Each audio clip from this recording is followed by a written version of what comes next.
Hey, good evening, everybody. I'm not tired after last night. It was a lot of fun hanging out with Nick and Mike, and we raised some good money for Fat Jack, so that was a good show. It ran a little long, but we had a good time doing it. And I had that great gift from Nick to start the show off, which was a lot of fun. So I sincerely appreciate that from him.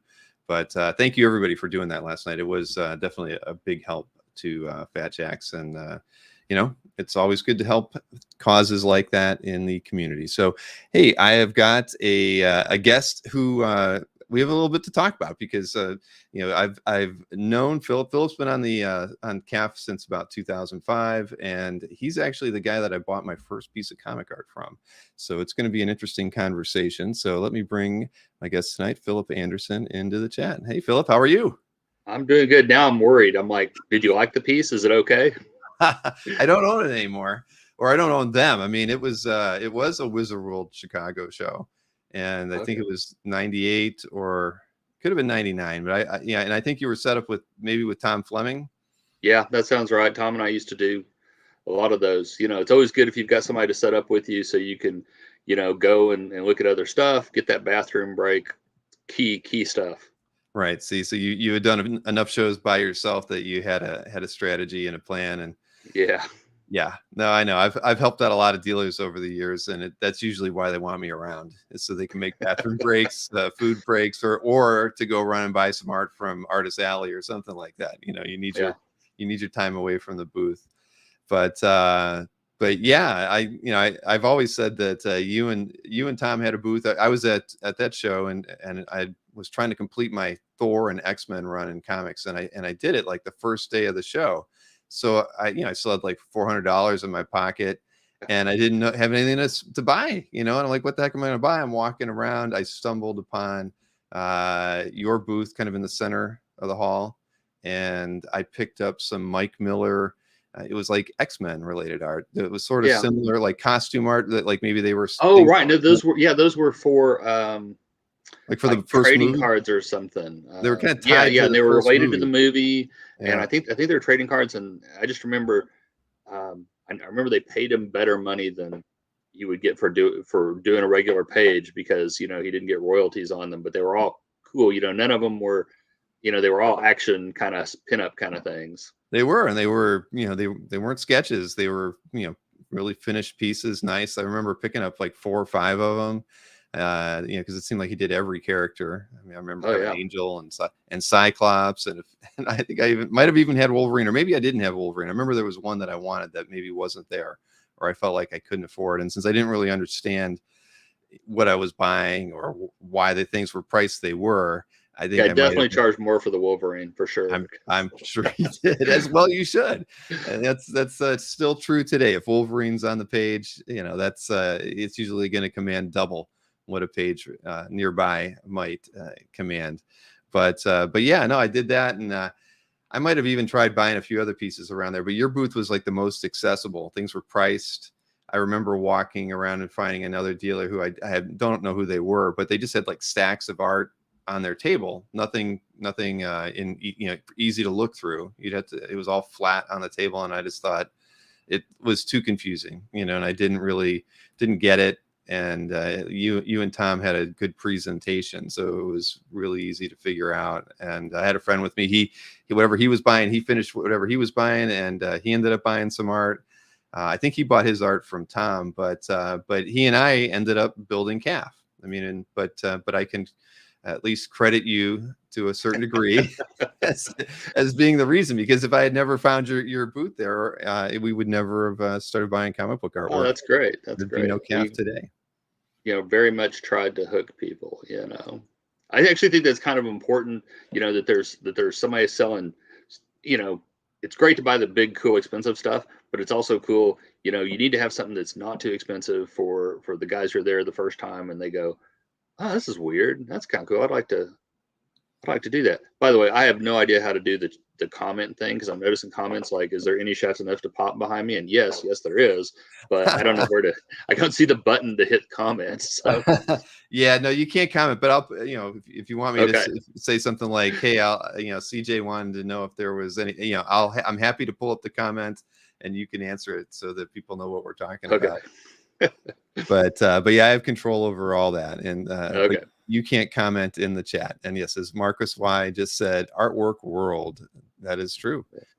And your site looks the same as it did when I met you, I think. Yeah. So it's, you know, it's a thing that I try to keep it up to date, you know, but it's not what I do anymore. So yeah, it's definitely, it's mired in its time. Although I do like the part where you can search by character, which I wish more people would Mhm. implement.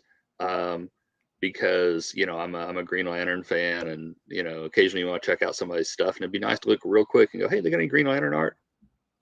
So, Yeah, I think Fleming had me do that in his site. I think maybe one or maybe Anthony has that. I forget. There were a couple dealers when we built their websites that actually asked for that. yeah. but but yeah, it's helpful. But site searches are out there now, so you can just type Green Lantern in. But Yeah. I hear what you're saying. Back in the day, there wasn't anything like that. I mean, that was you know, again, when I started, there was just no other. You know, all you had was the long box or whatever that site was, or the Lowry, where you could post a few pieces of Yeah. art.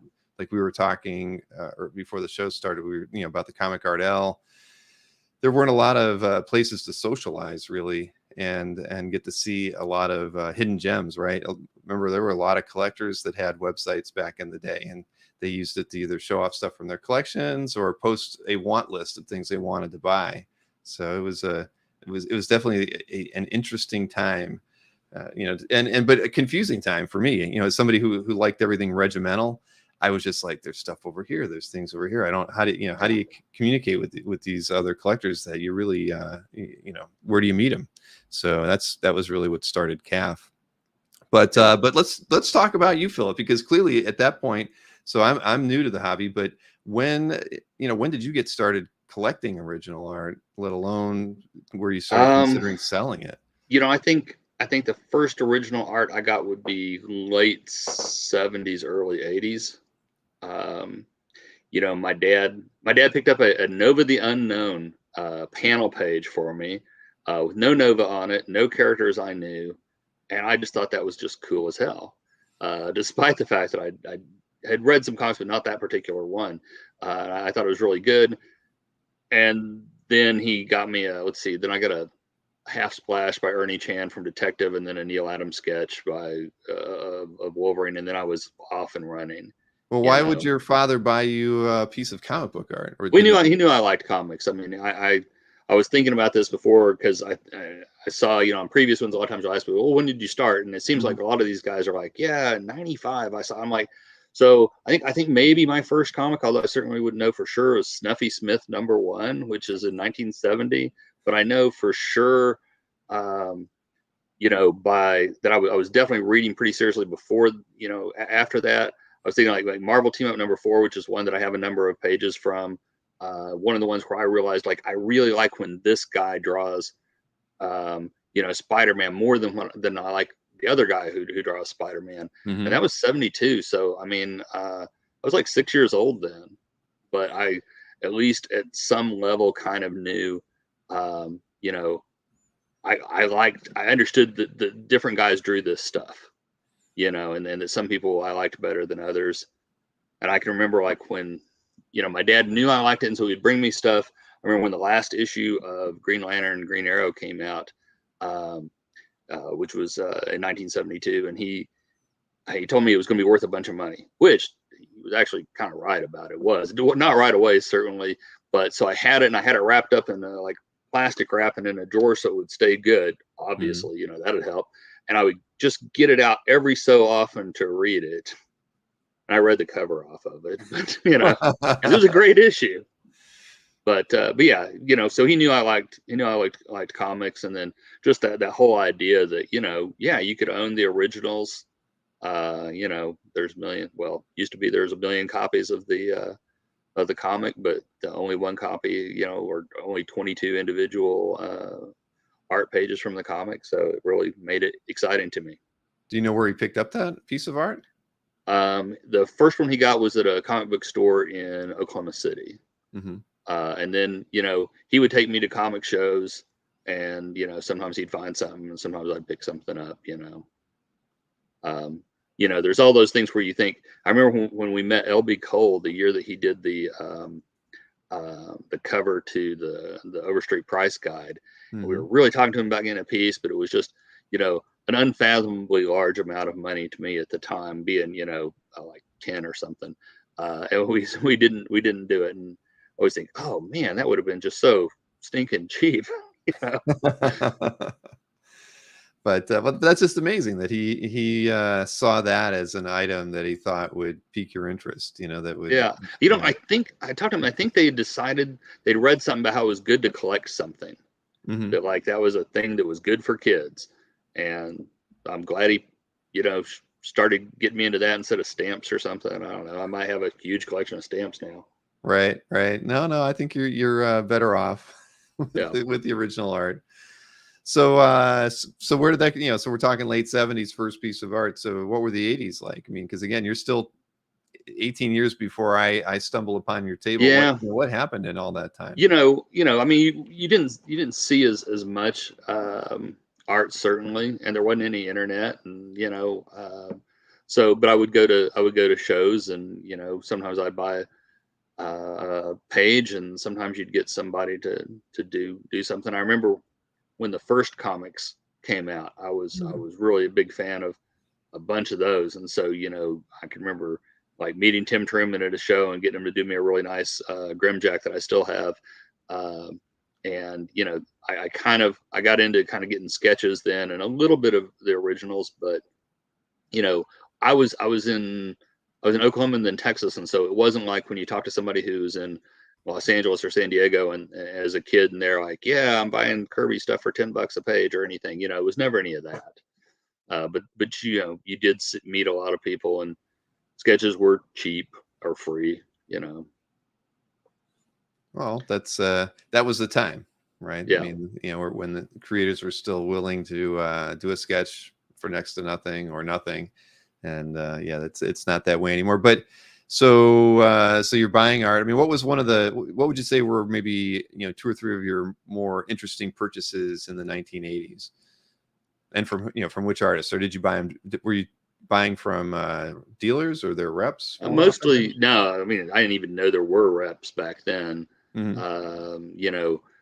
Mostly it was stuff that I would get from the guys, and sometimes it would be that Truman one that really meant a lot to me, and this was 80s by this point, and I'm setting up at shows a little bit, and I met Kane for the first time, and I had this collected book of cartoon. It was like a 12-volume set of cartoon art or something, and he wanted it, and I was like, oh, I'll swap it to you for a nice Green Lantern sketch. And he's like, all right, but I'm gonna take it. I'll go home and I'll do a nice one, and it's up above. It's over here now, but it's just a phenomenal piece, and they actually ended up using it for a glass at the Warner store back when they had Warner stores and malls and stuff. And to me, it was just such an amazing thing to meet, my favorite artist at the time, and that he would do a piece specially for me, and that it would be like so finished and all of that. And they left it on the doorstep, and there was rain, and it almost got all the way. The rain missed it by about a foot before I got there. So. Oh no! Is that the piece where it's kind of got a circle around him? That's the one. Yeah, circle, arms out. Yeah, I think they made a glass out of it at one point. Oh wait, not that one. That one's not that one. Okay, so it's not in your calf. Oh, it should be. I was just searching on Gil Kane in your calf gallery, thinking I might find it. Man, that's bad that if I don't have it in there, I should. Because the piece I showed was from 2005, which is that one's in. Started. That one's in a sketchbook. That was much later. I'm shocked that that's not in there, but I guess maybe it's because it's like in glass. I'll try to get a decent picture of it. Oh, here it is. It's the one that looks terrible in the top right. Yeah, because it's under glass, right? It's under glass, yeah. Well, I can tell. That was still very cool. Yeah, I mean, for that period of Kane work, yeah, I mean, that's clear that he took that one home and put some effort in it. I mean, even blurry photo or not, you know what you got there. That's cool. That's awesome. All for a trade, just for some art books. That's fantastic. Yeah, I used to do a decent amount of that. I would definitely try to find people. Really, maybe a little after that, but I'd try to find people who collected art or collected comics, because I would still take comics to the shows back then. We had some bookstores, in the early '90s, and I always loved it if I could trade for art.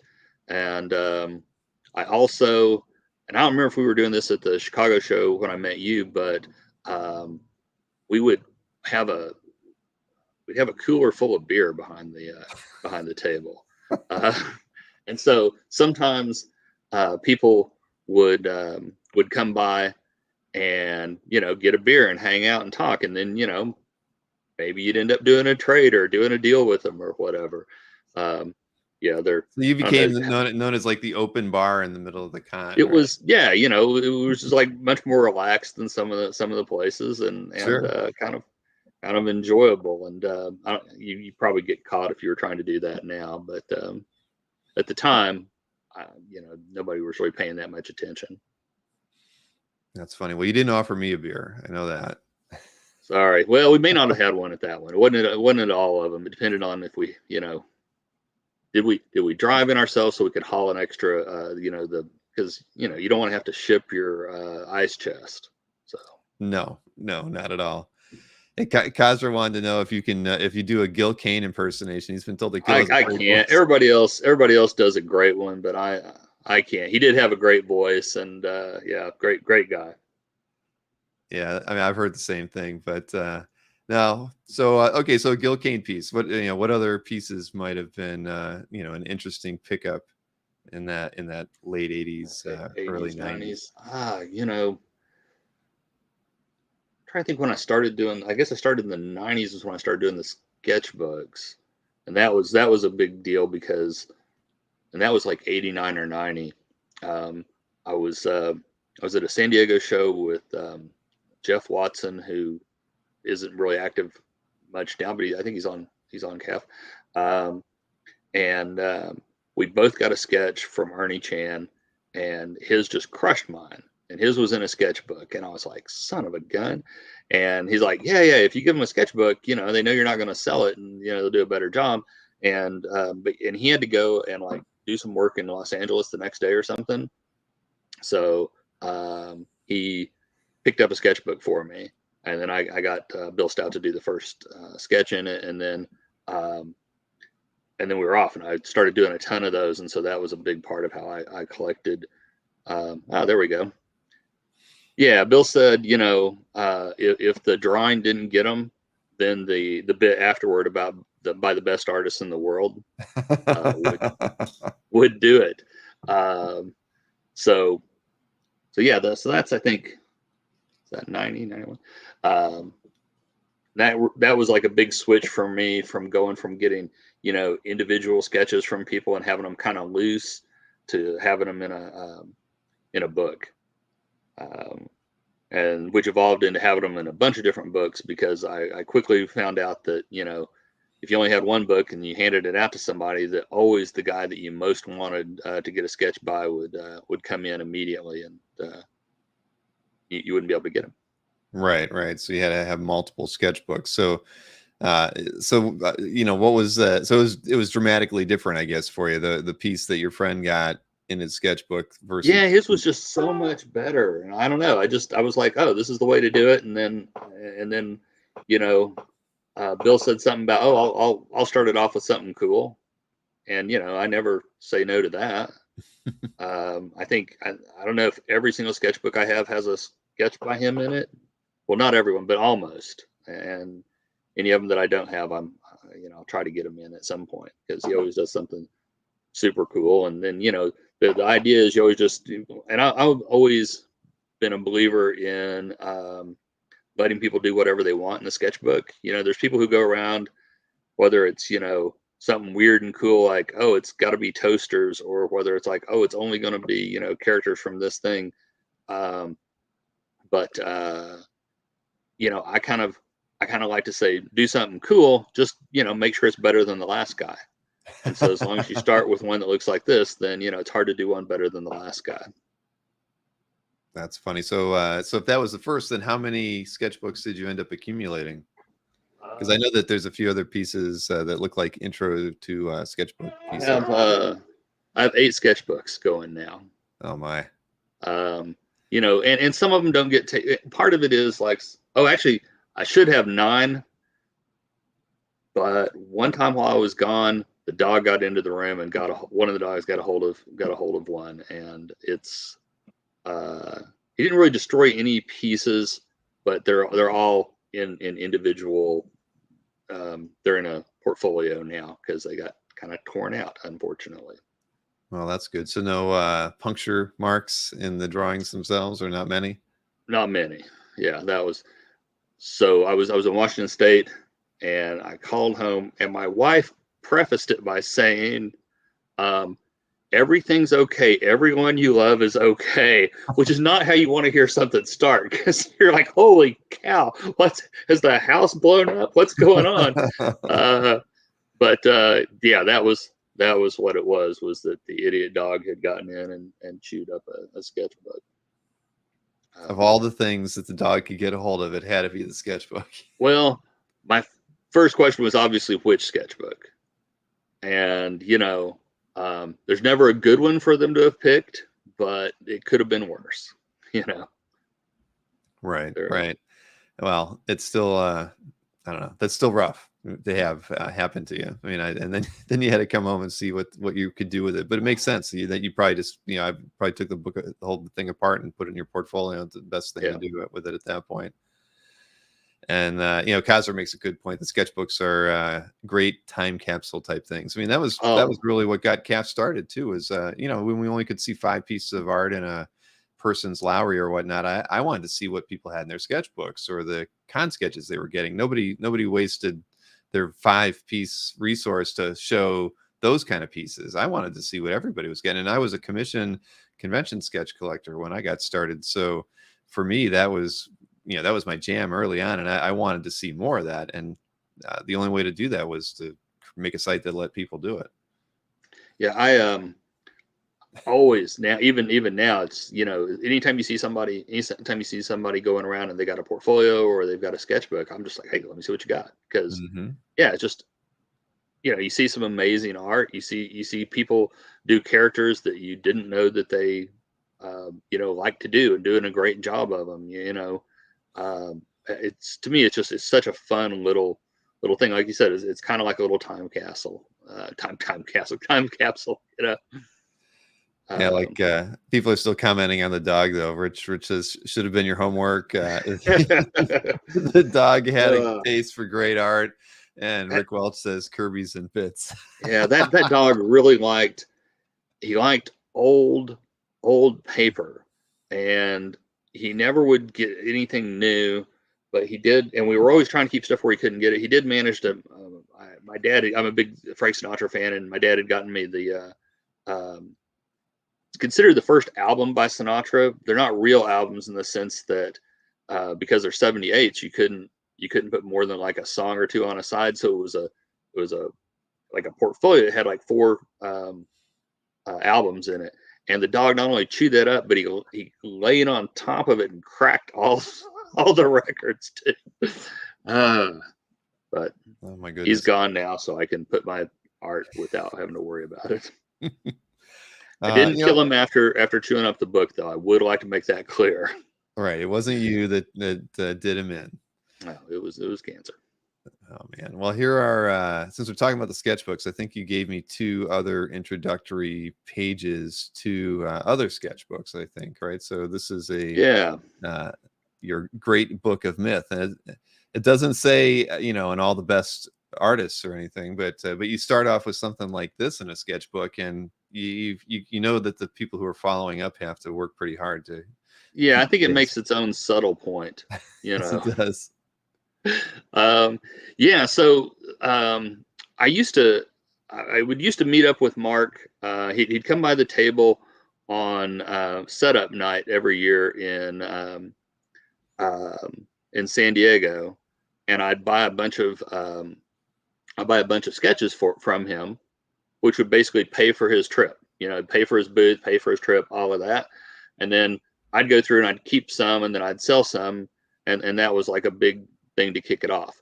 But usually we would do some kind of deal where it would be like, okay, I'm going to buy all of these, but will you do a sketch in one of my books or something like that, you know? And so this is the kickoff of the mythology book. Also, this one, this is an 11 by 17 book. Wow. So this is a big old piece. And now it did take 5 years, I think, to get it back. And in the meantime, I started. Oh, and I had wanted to do a theme because none of my books were themed, and I was like, oh, I'll get him to do this theme. So I ended up starting off the monkey book in the meantime while I waited on this. But you know, I don't think anybody would be too sad about waiting, you know, a few years to get this. Yeah, you had to be one of the better. No, it's totally worth it. I can't imagine how you picked your jaw up after you finally got this piece. Yeah, I'm trying to remember. I think he showed up at I think he gave it to me at a show instead of sending it to me. He showed up and opened it, and yeah, definitely one of those where you're like, holy cow, that's. And I mean, I've seen a number of his where he did, you know, the opening things for people and did a 2-pager, but I thought this one was kind of just amazing, and I thought it set the, you know, as you say, kind of set the standard. I think when you look at, you know, that particular sketchbook, the stuff in it is really nice. It's I couldn't get you a better a bigger scan because Dan Brereton has it right now, but I know he's going to do something awesome because, you know, almost everything I have in it is you know, Greek or Roman mythology. I've got like one thing with Odin, and you know, Dan will do some. I have no idea what he's going to do, but I'm sure some kind of, you know, insane, cool Irish or Celtic or something. You know. See, but it's back to you don't give them a subject. You're just asking them to do it. Generally, not. I mean, every now and again you go, hey, could you do this? But most of the time, I think it's more exciting to see what they would do. And I think the people, for everyone where I've gotten it back and I went, huh, that's interesting. There's been 10 where I've thought, oh, wow, I can't believe you drew that character. I thought it was so nifty. You know, that one that Bill started for me. The third piece in there, I think, is by Paul Ryan. And he said, hey, do you remember Magnus Robot Fighter? Because, of course, that was before Valiant. And I was like, oh, yeah, I love Magnus Robot Fighter. And he did this great thing with Magnus and Legion and the whole, it's great. And, you know, I would have never asked him for that. Or like I've got a Hellboy by Mike Ringo, and I found out later that Ringo was like he was a huge fan of Hellboy, but I didn't know it at the time. And he did this just great one, you know, and I wouldn't have asked him for that. And so I think, you know, occasionally if you think, oh my gosh, it's, you know, I don't know, I got Howard Chaykin to do Reuben Flagg just because I'm such a fan of that. Plus, I think I've got a couple other things by Chaykin, but mostly I just go do whatever you want. When I got the most recent one, one of the most recent ones from Chaykin, one of my daughters was with me, and he's flipping through the book and looking at stuff, and he goes, "Wow, you know, your dad dies, you're going to be able to make a lot of money." Sounds like Howard. So there you go. So I mean, but you know you're very much into collecting published pieces too, not just getting, you know. Sure. Yeah. Things. Yeah. I used to have more Green Lantern covers than I have now, but I do have a number of those. You know, certainly sold a ton of stuff that I wish I hadn't, but everybody has those kind of things where you're going through and you're like, oh, that was stupid. I remember, I think when you were talking to Ben a few weeks ago, he was talking about selling something for 5 times the money and feeling good. And then, oh my God, things changed. And I was like, oh yeah, I remember like I had the house ad for Sandman numbers 8, the first one that had had death in it. I had the house ad for that, and there was this bit where, you know, it was after um, it was after 9/11, and like sales were really, really slow and things weren't happening much. And then my daughter was born, and I was like, oh, I gotta come up with some dough. And I sold that, and I sold it for 10 times the money, or, you know, 100 times less than what it would sell for now. But, you know, you kind of have to do that. But I still buy, you know, I got some she artwork in this week, and some more coming. That is, new published art. So I still collect it. I still let's see, on the wall behind me there's you probably can't see, there's a Green Lantern's page. Well, I think it's kind of caught in the corner. So you see a Sandman piece there by the original, well, not the original inker on it, but the second inker on the book. And then there's a Tom Grenberg piece, but over there on the left there's a Green Lantern piece that's new that I really like by Jack Herbert. I like his stuff a lot. Mm-hmm. But yeah, the shelves are dominated by wine, though, that's for sure. So, I mean, I'm not sure where I want to go, so, well, you know what? Actually, I have one other sketchbook cover too. I forgot about that. That was or not cover, for interior, first interior, and that was the Monkey book. Yeah, so I was waiting for the mythology book to come back, and it had been a while. And I thought, hey, you know what? All the artists like to draw. They love to draw monkeys. And it turns out that during the Renaissance, monkey was a symbol for an artist. And so if you look, there's a lot of Renaissance art that will have a little kind of hidden monkey in it somewhere. But in this case, I got Jeff Parker to start this one off. And I think he just kind of killed it, because he's got not only the fantastic Tarzan piece, but then he put the other different versions. And then he has, and I don't know if you can't really probably see it here. I guess if you click on the thing and make it full screen, you can.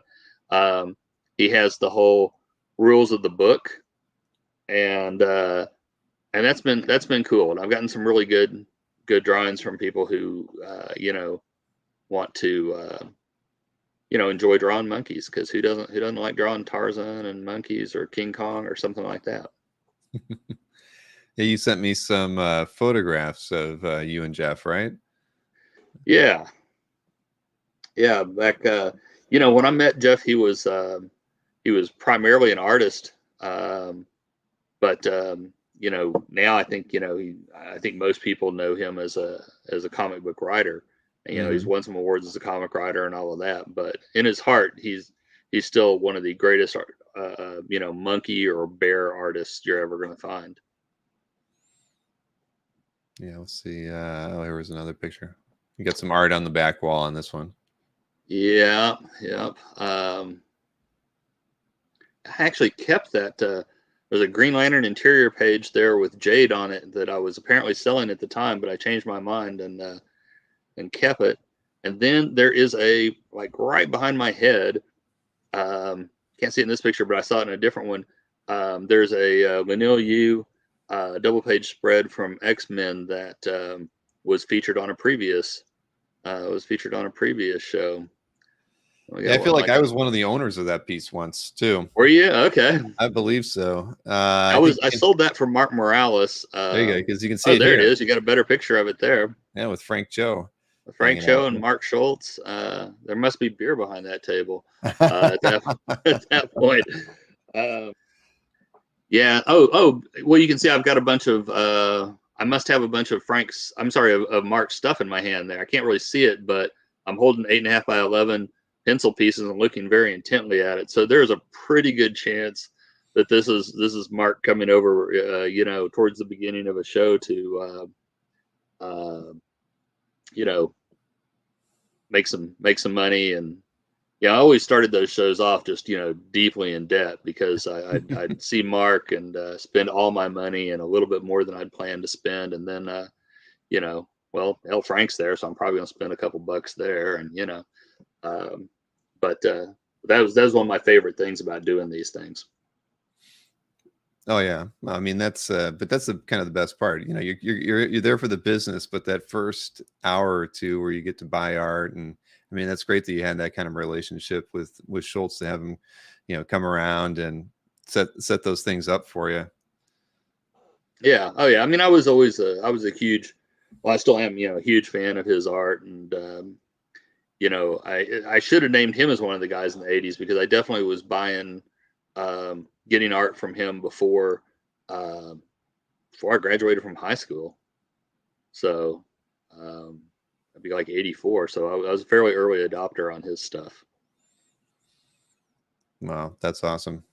And I just love seeing the old photographs of back Yeah, I wall. wish I had more. We, you know, a lot of them, we had a fire and a lot of stuff got lost. Steve Hendricks, a friend of mine, sent me um, sent me this one. Wait, I'm looking at the too tight. His daughter better have smelling salts. Is this from the one holding the child by the More than likely, yeah, she's trying to get away. she's getting, so we had just gotten a Buzz Oh, Lightyear. Buzz Lightyear. Oh, there you Yeah, go. I see somebody him. there are many pictures. A friend of mine, Don Salazar, sent me some pictures from that show, and yeah, many of the pictures show her with Buzz Lightyear. Many more pictures than show you know, us with art, for sure. There's She's random cool as pictures hell. of some professional wrestler that I can't remember the name of, who's hauling her through the convention. Where all these people are kind of piled up around. You know, they're around him, but she thinks they're around her, and she loved it. She thought it was very good. People were happy to see her. So, you know. Well, yeah, that's awesome. I love it when the kids are little. All mine are. My youngest is going to be 18 in a few days. The one So, in the picture here turned 21 today. oh wow, that's So, awesome. Let me see. I know there were a couple other photographs. No art in the background here, but look no, how all right, young yeah. you are here. It's, you know, the sad thing is, it's like right over, just past it. So this is, I had at the time, I would set up like um, one rack with comics and the other with art, so I can see a couple of pieces up above the thing, but I can't tell what the hell they are. This is a Dallas Fantasy Fair, and it's a 1980s. I mean, look at that shirt. Obviously, that's the 80s. Um, that's Troy Pierce, who's a big comic book art collector with me, who also was a friend of mine in high school. I think I met him when I was a freshman in high school, and yeah, he has an amazing collection. And I think he's one of those guys who's like not on CAF or anything like that. Yeah, well, CAF doesn't, you know, I think it represents maybe, you know, 20-25% of collectors out there. I mean, most people like to keep things private by and large, as far as like showing off their collections. I don't blame them. There's a lot of people who'd rather keep it to themselves, which is okay. So here you are hamming it up with a daughter, I assume. Yeah, that one turned 17 today. That's her much earlier.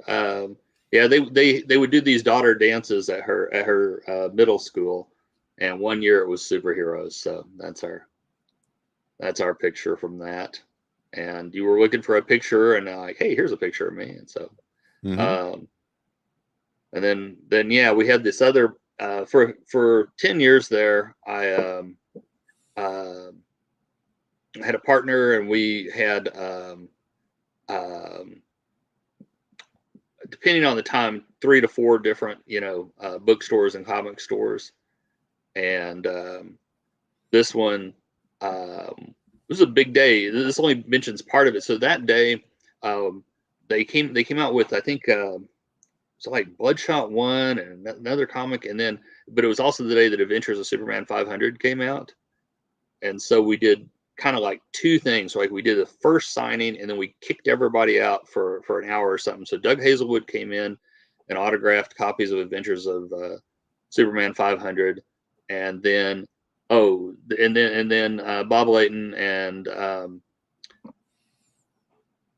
Kevin Van Hook came in and signed and they went late. I mean, it was late at night. Yeah, so like 10 o'clock at night or something before. And the way it worked was, now everybody charges for autographs, which I understand because they go up for sale and everything.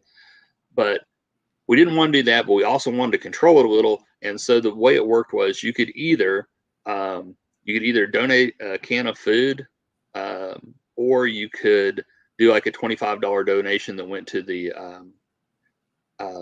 food bank.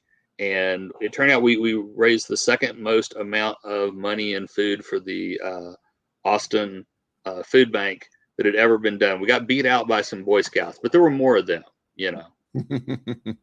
Exactly. So was this your shop that it was at? Yeah. So let's see. The three guys on you're left, depending on how you're looking at it. I'm with the beard, and then my partner Scott Shire's there, and then Jeff Reeb, who was a partner, is also there. The other guy standing on towards the right there behind Bob is Chad Townsend, who is now successful. He does primarily animation work. He's worked on like Scooby Doo and a bunch of other cartoons. But he worked for us at the time.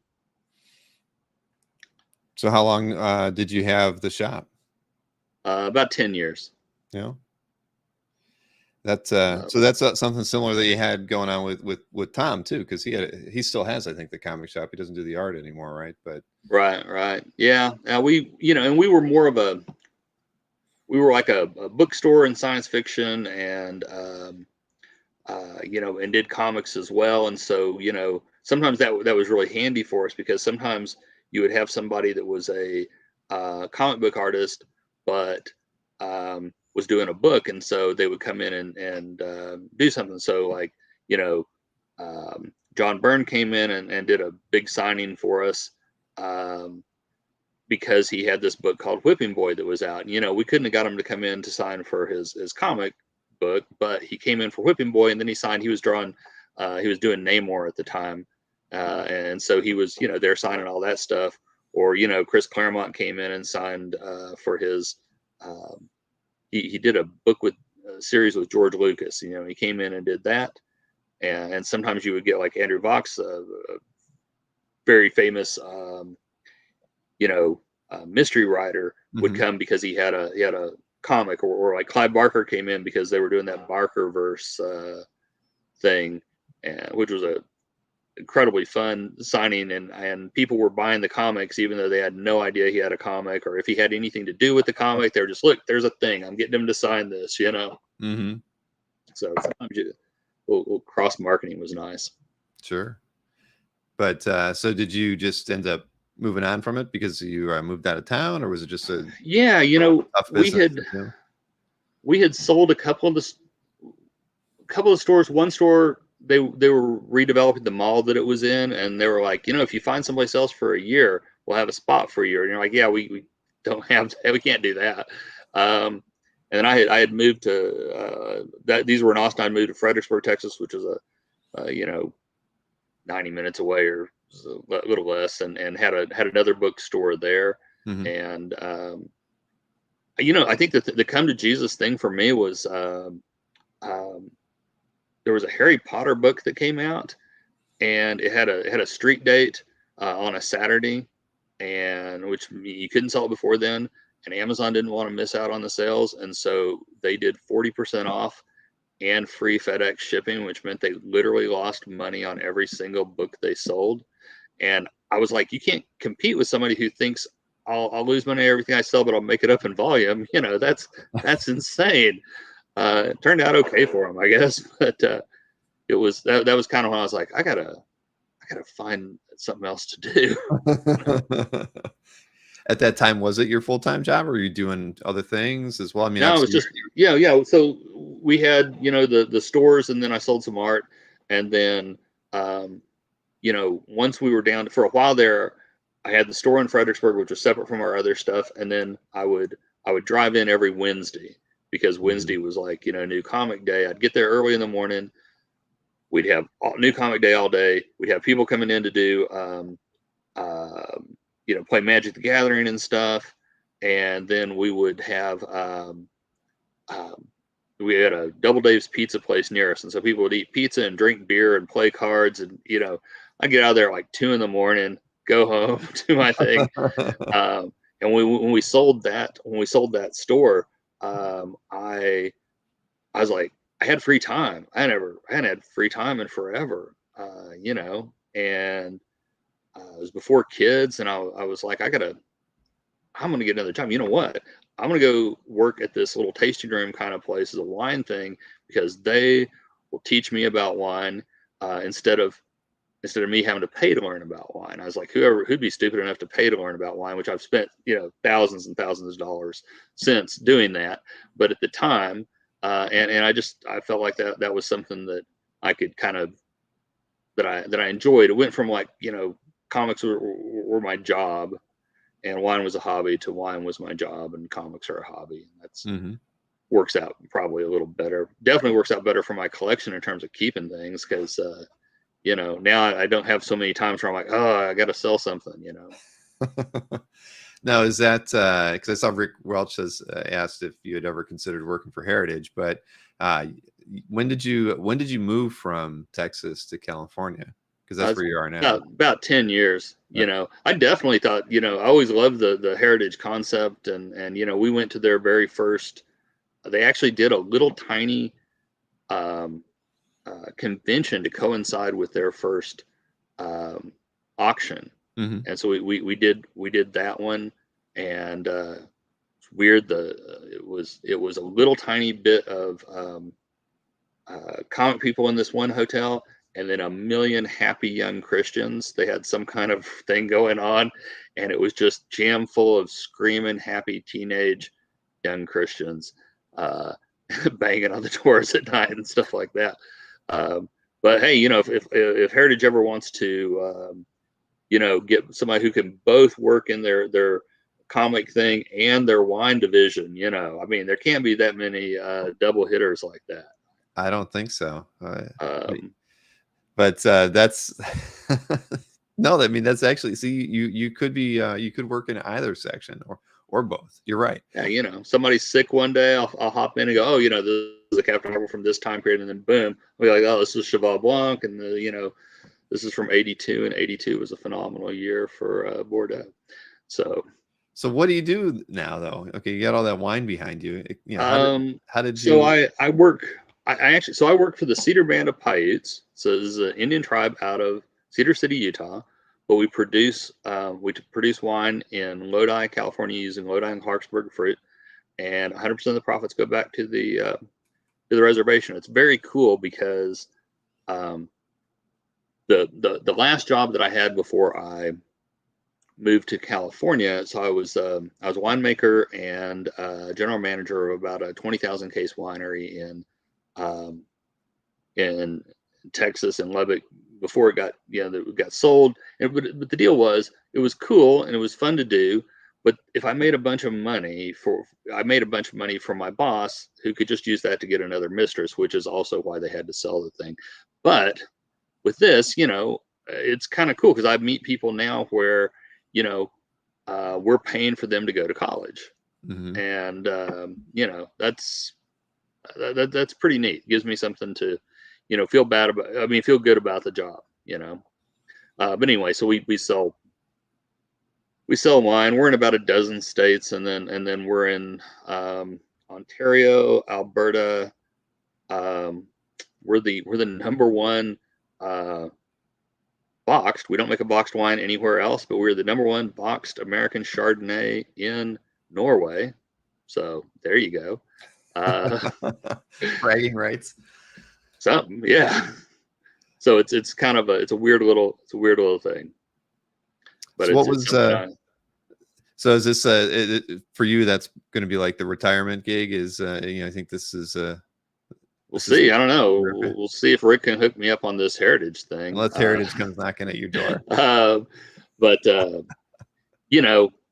it's funny. So I worked for these guys when I first moved out to California. I worked for them for 3 years, and then I went and ran a distributor for organic wines for 4 years, and then came back in 2020, because again, just really trying to find the peak time for, to really hop into the business when you can't Yeah. meet with anybody, you know.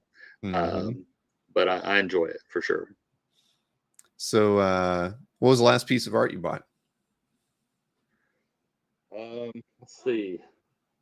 I bought two Joe Chiodo pieces last week that I haven't got in, which worries me because they sent me a thing going, "Hey, do you want to review your purchase?" And I'm like, "I can't. I haven't got it yet." And I just got some MC Wyman stuff in that I kind of bought. Like I bought a number of them so I can keep one and sell the rest.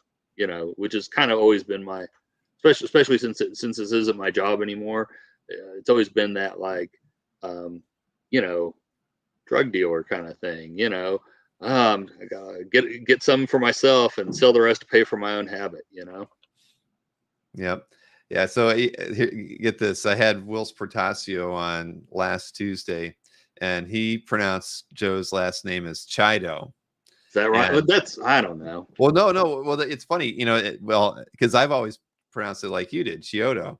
So, and I was actually emailing with Joe today because I host his Ask him where my website. art is. What's that? Ask him where my art is. Ask him where. Well, I'm going to ask him how to pronounce his last name because either Wills is pronouncing it wrong or I've been pronouncing it wrong all these years too. But yeah, I'm gonna. Yeah, all right. I'm gonna remind myself to email him. Oh yeah, I hate that. There's several of those where, especially when I was a kid, I was definitely getting them wrong.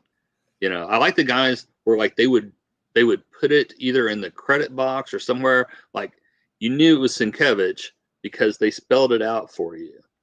Right, You they know, did the pronunciations and everything. it's kind of like I even did that on a wine bottle. The first wine I ever made was a Viognier, and we did it phonetically because no one in Texas knew how the hell to spell you know what Viognier was. I wouldn't. So How did you find the art that you bought from Joe? I mean, I know he doesn't update his site too often. Is it through social media or something, or it was just on the site. Yeah. Yeah. Oh shoot. Well, maybe he does more updates on it than I realized. But that's good. That's cool. I mean, I love Joe's work. He's one of the most amazing guys as far as their color palette goes. I mean, he's like top 5 for me. He's just an incredible talent, great painter. You know, I'm a huge fan of his old illustration stuff, and I had one piece that I let go because it wasn't the right piece. But you know, everybody has those stupid ones where like, you know, I'd like a little better one, and then you never see one again, or you can never get one again in anywhere in the ballpark. See, oh, it does pronounce it Chado. China, Okay. but most, say Chiodo. Yep. I'll confirm it, but I figured Will said he brought him into the industry in a way, bringing him in as a colorist and whatnot. And I figure Will should know, right? I mean, he hung out with him in the studio a lot, but it just was such a 180 for me. I would never have pronounced it like that. But hey, there's other names I've been pronouncing wrong for many years as well, so it doesn't surprise me. That's cool. Yeah, but I'll ask him where your art is though. See if we can get to the bottom of that. Yes, exactly like they just said. They shared a studio for a while. That what was it, Homage Studio, or it wasn't Homage? I think Will said it was Homage, which is the same way Berkey pronounced it when he has famously pronounced or mispronounced Homage. But well, why don't we look some art, Philip? We've been talking a lot about stuff, and we've seen a few things from your sketchbooks, and I think we have a few of the scans are probably from a few interiors from your sketchbooks here. But let's see. So this could be from a sketchbook or not. Yeah, that one started off a sketchbook. You know, that actually started out a pretty good one because I think I got him first and then Williamson second, maybe, which is never a bad way. And you know, I tried to, you kind of gave me, pick this many pieces, and it was tough because, if you just randomly go pick some, I'm probably going to pick a bunch of Schultz, a bunch of Grell, and a bunch of Kane, and then there won't be anything else. So I tried to not get only those guys, but God, I love the brushwork on his stuff, and I I just wish I still had more of it. Yeah. Now, but this one was done specifically for you. But when he was bringing stuff for you to pick up ahead of shows, were those finished That would be pieces, like mostly prelim? like prelims and sketches and that kind of thing. And I did keep some. I had so this friend of mine talked me into this thing where he's like, oh, you should keep 10. You should keep 10, which I did at the time. But now I'm like, oh, I should have kept 20. That would have made more sense. And so now I have a little bit more. And there's a couple of guys, but like when you find somebody whose work you like and you don't have unlimited funds, you have to figure out how to draw a line. And so that was like a good working rule of thumb for me was I would keep like my 10 favorite pieces, and a huge fan of Hannah Dundee and just, the whole comic. And so there's a few. I think I may have put a couple of Hannah pieces in here. No, probably I think just 3. So probably just the one Hannah piece because I tried not to go nuts on his art. Well, I mean, the good thing was that you were able to upgrade every time you saw him at a show. Yeah. So the top 10 is a pretty darn good top 10 for sure. That's it is gorgeous. But I've always loved his style too. I've never owned a single piece by him, but not for not wanting to. It's just I don't know. Maybe I'm just missing out. I've tried bidding on a few things in the last year. Yeah, for sure. It's so much more expensive now than it was, and that's true for so many things, but you don't see him as much. Gary Carpenter's asking, who is she?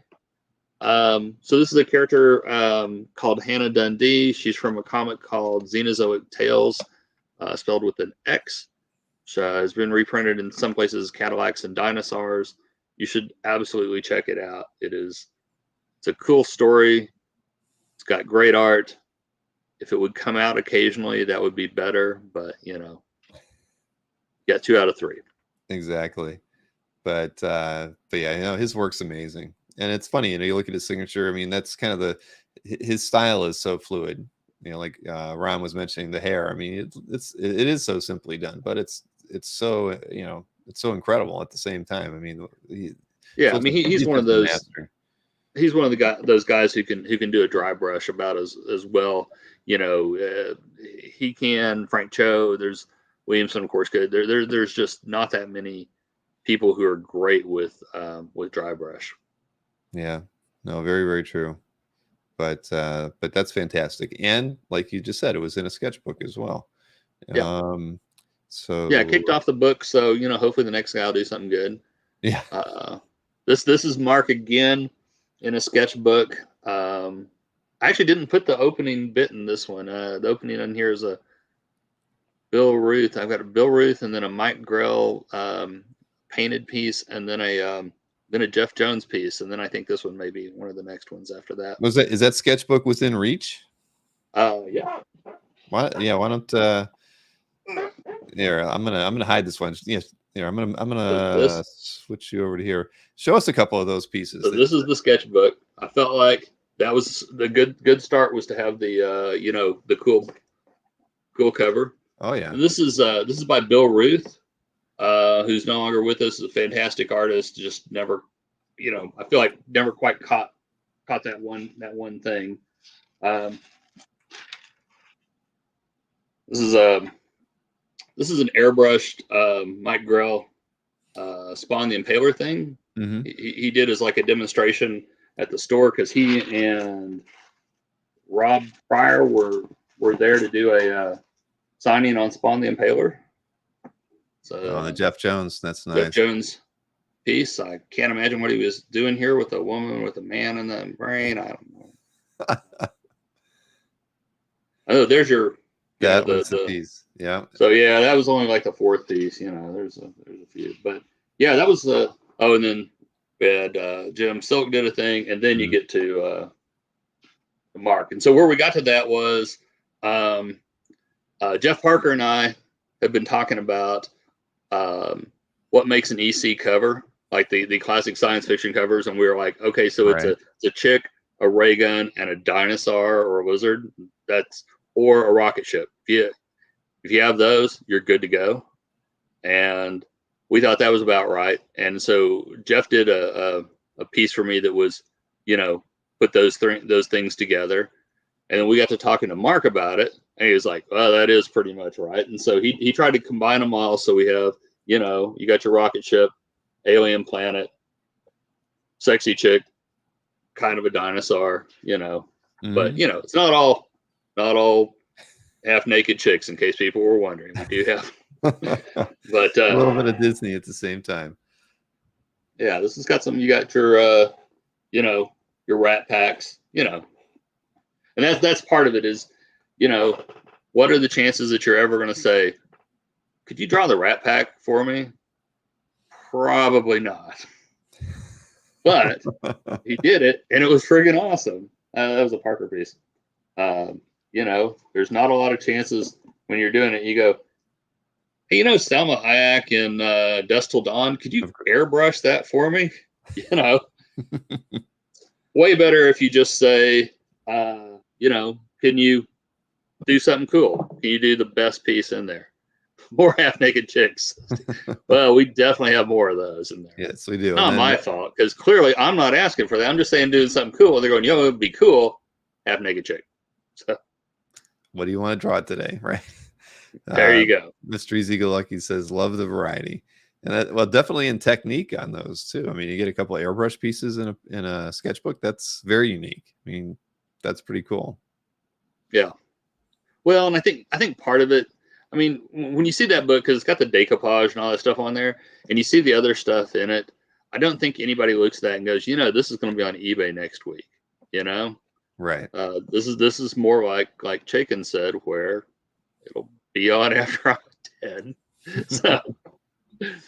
Yeah, no, it's very true. I mean, but it's funny. I haven't thought about it a lot, because I switched from commissions and convention sketches to published stuff a long time ago, and I really haven't, outside of buying older pieces, where I'm not asking for those. I've picked up con sketches, but more vintage stuff. But I just kind of stopped going out and getting them on my own. I didn't like chasing artists down and trying to get on their sketch lists at cons. It just kind of got, I hated to ask after a certain point, you just kind of felt like, oh, you're just another fan trying to get a sketch.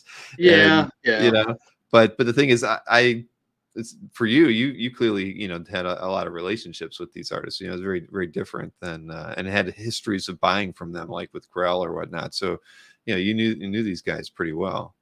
Yeah. I mean, it's definitely different now when you're out and about, and some of the pricing, there's guys where you're like, oh yeah, that makes sense.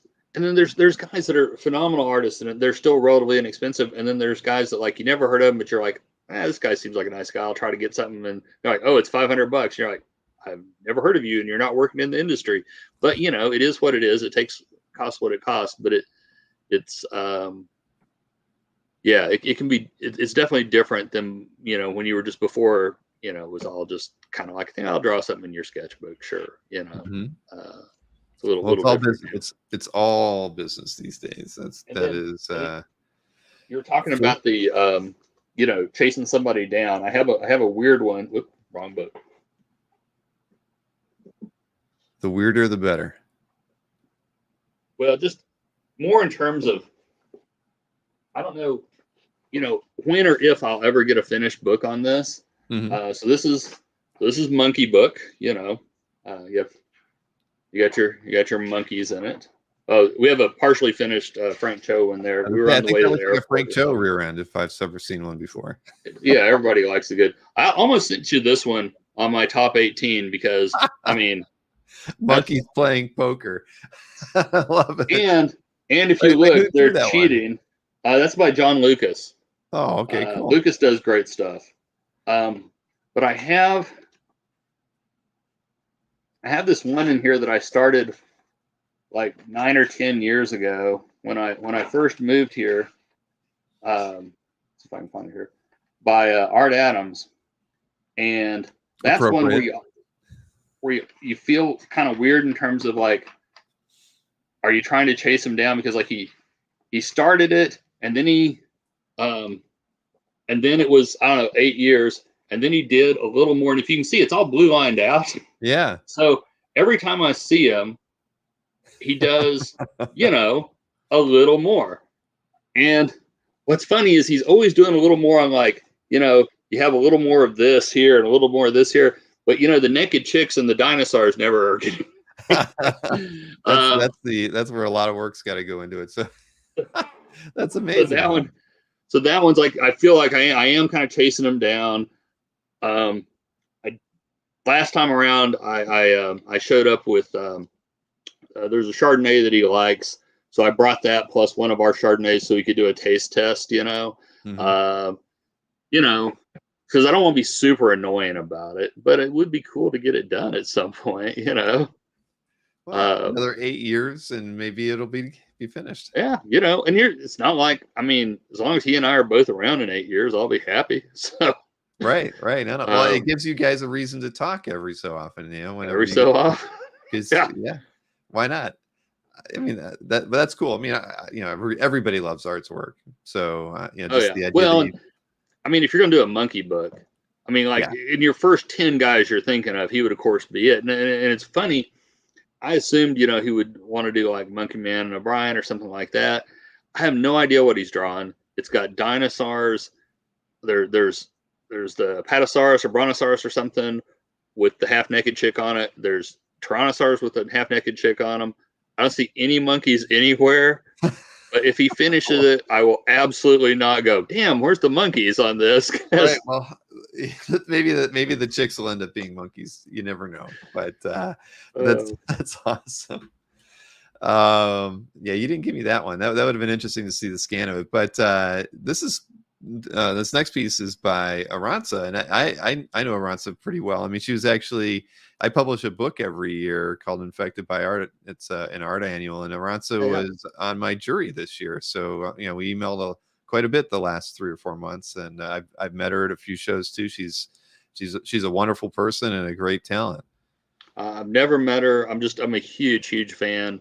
I've got a couple pieces, but this one, I just loved everything about it. And I think you and I were talking before we started. This is the kind of thing that I can sneak out into the rest of the house. You know, this doesn't have to go into my office. We have this on the landing on the second floor because, you know, it's a character in spandex. It's not a character in spandex. Yeah, like I've got another piece by her that's the dragon lady from Terry and the Pirates, and yeah, see, I wouldn't be able to. That one would not really fit. But I love this one. I love her stuff. I need more of it. Absolutely.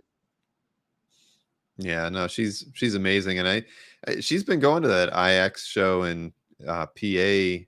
I think their last 4 shows. So if you ever wanted to, like, I should definitely do that. I'm gonna write that down.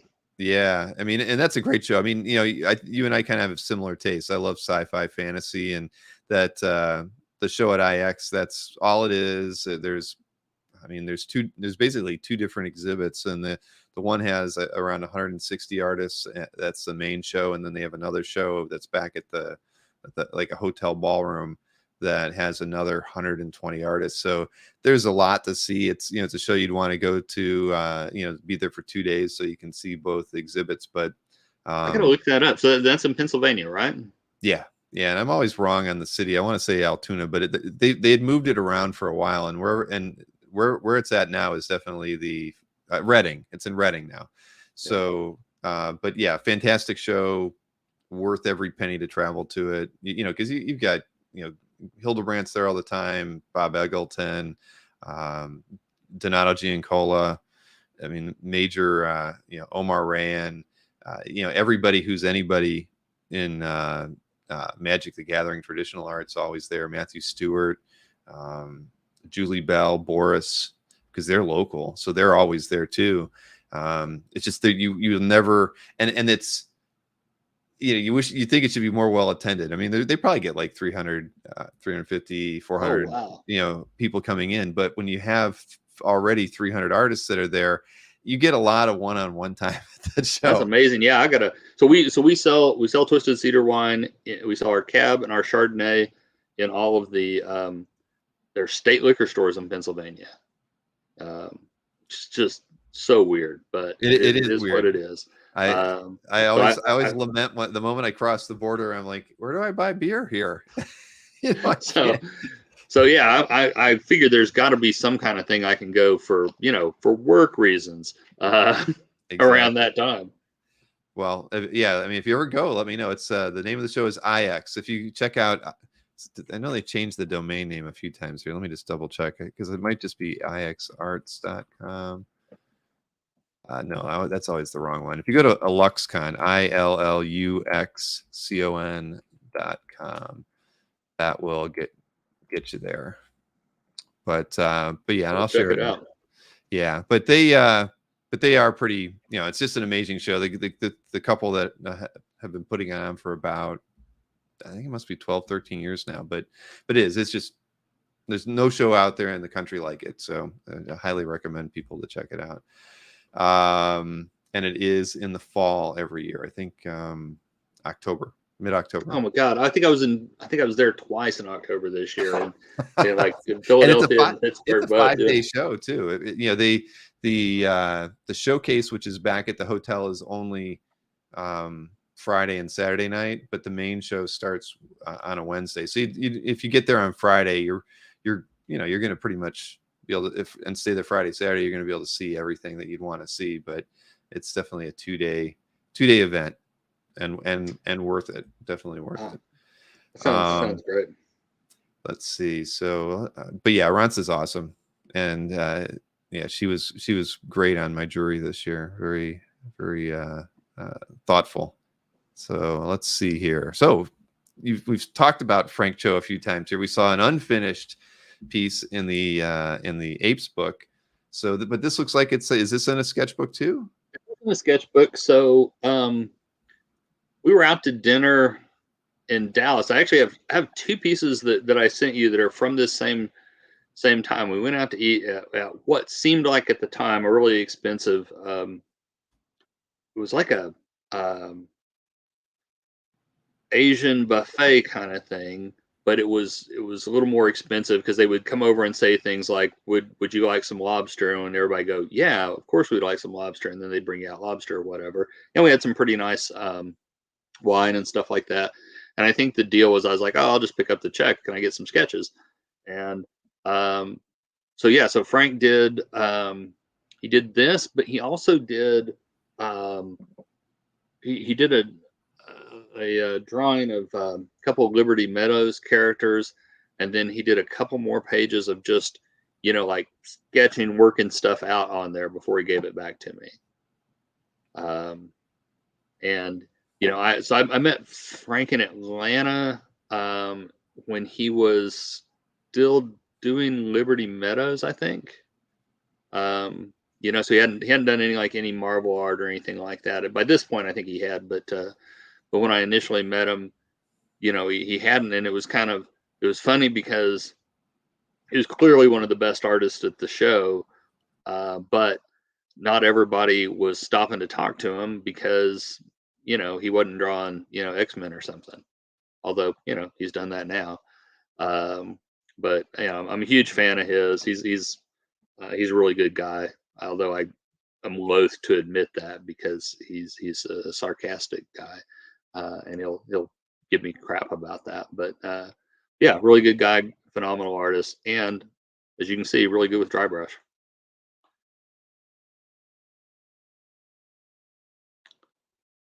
Wait, I have no sound.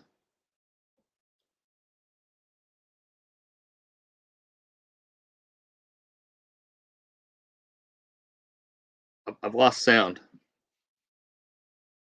Sorry. Oh, yep. There we go. I clicked on a share screen and it muted my mic because I was Okay. I was digging around trying to get that find that IX art show just to see because Okay. they I already assumed it was my screw up, so thank God. No, it was me. I when I shared the screen, it actually I must have misclicked. But all I was saying was yes, I'm very well aware of Frank's sarcasm. He and I was I owned Big Wow with him, and he was always he was always a joy to get to hang out with. But yeah, so I had the domain name wrong. It's actually imaginativerealism.com. I put it in the chat, but Aranza is in the main show, so she's she'll be there for the 5 days. But you can see, I mean, this is definitely all up your alley. I can tell, you know. Absolutely, absolutely. Well, and it's stuff I love, and it's stuff that my wife will let me put out in the rest of the house. The way that I don't really, well, she always says, oh, if you want to put that Green Lantern piece out or whatever, you can, but she doesn't mean it. Yeah. Yeah, we have a rule in our house too. I'm not allowed to hang anything that has a skull on it on the wall. Anything else? So I mentioned having that first appearance of Death, the thing, and so it's a picture of Sandman standing there, and then Death sitting beside, and it says, "How do you feel about life if Death were your older sister?" And we had that hanging up in our bedroom for a long time, and my wife decided it was giving her nightmares, so I had to move it to another room. Well, it may have been. That's the thing. Man, but let's keep looking at some art here now that I'm not muted any longer. So Shadow's got his hands full right here, clearly, but clearly. Who was the artist on this one? I forget. Oh, so this is Dorian Clevenger. Yep. Yeah, I picked up a couple of his pieces at an auction year before last, and I think part of the reason that I kept this was that so it's framed and it fit exactly between the window above my desk and the ceiling. If it were an eighth of an inch bigger, I'd have probably sold it. But now I've got a spot for it, and now it's just sitting there, Yeah. What size is this? Let's say it's about 2 feet tall by 3 feet wide, maybe a little bigger than that. Damn. That's a painting right there. That is great. And I really like his stuff. The weird thing is I first saw him on comic book stuff. He did Lady Pendragon covers or something that I thought were really cool. And then yeah, I thought this one was pretty fun. And I get away with the fact that she does have pretty overinflated breasts, because it's fairly artsy, so my wife doesn't give me too much grief about it. And it's in my office, so it's okay. That's right. But yes, Clevenger, cleavage. Yeah, the chat knows all is what I think. But yeah, it's gorgeous. I mean, I can't even imagine. I figured it was probably more like half that, a foot. Oh yeah, no, it's huge. It's almost as wide as my desk. So yeah. And Shadow's one of those characters I always liked. Really, that Kaluta run on Shadow in the 70s, and then they had the Shadow showed up in some Batman stuff. So that got me to go back and read the pulps. Mm-hmm. Well, they did reprints in paperback, and I read those when I was a kid. You ever own any Steranko? I don't think I ever have. I've run into him a bunch of shows and stuff, and haven't ever gotten one of those Nick Fury, quickie things he's done. Yeah. But he's a big pulp fan, and he's painted a lot of pulp covers and stuff. And I'm sure he's a big Shadow fan too. So, but he was one of the first guys. He was one of the guys who was selling his art for what he thought it was worth, early. Well, he was the guy. I don't want to dig through stuff because I've really unpacked, but I mean, he came up with those early art catalogs. I picked them up on eBay. Forget what the name of them was, but he was selling original art in the mid 70s through with a catalog of with that media scene. He would have a thing in media scene, and I'll have to dig those out. Those would be interesting to go through. I haven't looked at him in a while, but I always forget that he did that. That's cool. It's nice to have those things and like Russ Cochran's old catalogs too, because the amazing artworks in those. I can't remember the person's name because I'm terrible at names, but there's a guy who is doing a thing where he puts online old or bits from old catalogs or something. Yeah, it's comic art ads. Lee Banaka. Yep. He had one of my old catalogs, and he asked me some questions about it and everything, and then he like cut parts out and sent me back the one, and it was all just painful, basically. It was all just like, oh my god, I couldn't get rid of that for $200, but now it's 20,000, kind of stuff. Just horrifying. But it was still cool. It was still cool to see. Oh no, those are always cool to see, and it's great that he did that too. I mean, it's great to see. I mean, well, I think having that information is good, just because a lot of those pieces are lost to the ages, right? But you see that it was for sale once, and that lets you know that it did exist. At least it exists. Yeah, it didn't for get sure. thrown away, and you don't have to give up the hunt. You can at least know that in 1982 that piece was in Mitch Itkowitz's catalog or something like that. So it gives you something to fall back on. So here is another painted piece, and another very accomplished artist, Dave Dorman. Love this. So this was also when we were eating at the all you can eat sushi / Asian / all the lobster and booze you could get thing. And the way it worked was, so Frank had the book, and he had it like for a couple 3 days and drew a bunch of stuff in there. And then before Dave went home, he was like, let me take this home with me. And yeah, there you go. Very happy that I let him take that home. It's not a book that I let go of very often, because it's kind of gotten to the point where it's like, I worry about what happens if I were to lose it. At least it never got chewed up by the dog. But it's one of my favorite pieces, just because it's, he's obviously great at doing Indiana Jones, and I love the expression, and it's just such an alive piece, when you look at it, and the eyes, the nose, everything about it, he's in motion, and you can kind of picture the story a little bit. So I don't know. I think it's pretty cool. No, it's gorgeous. I mean, I've always loved Dave's work. I mean, he does great stuff in Star Wars. I mean, he's just amazing. I've always felt that way. Great with likenesses, and love Rich's comment about that belonging in a museum. That's very on brand for the character. Yes, it is.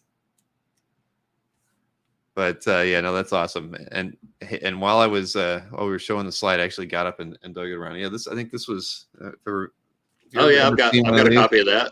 Yeah, I mean, I think this was put out by Steranko, so it's a Cartoonist and Illustrators Portfolio Volume 2. But it's got a Smith on the back cover, right? Am I remembering right? Yes, actually, I believe that is accurate, right?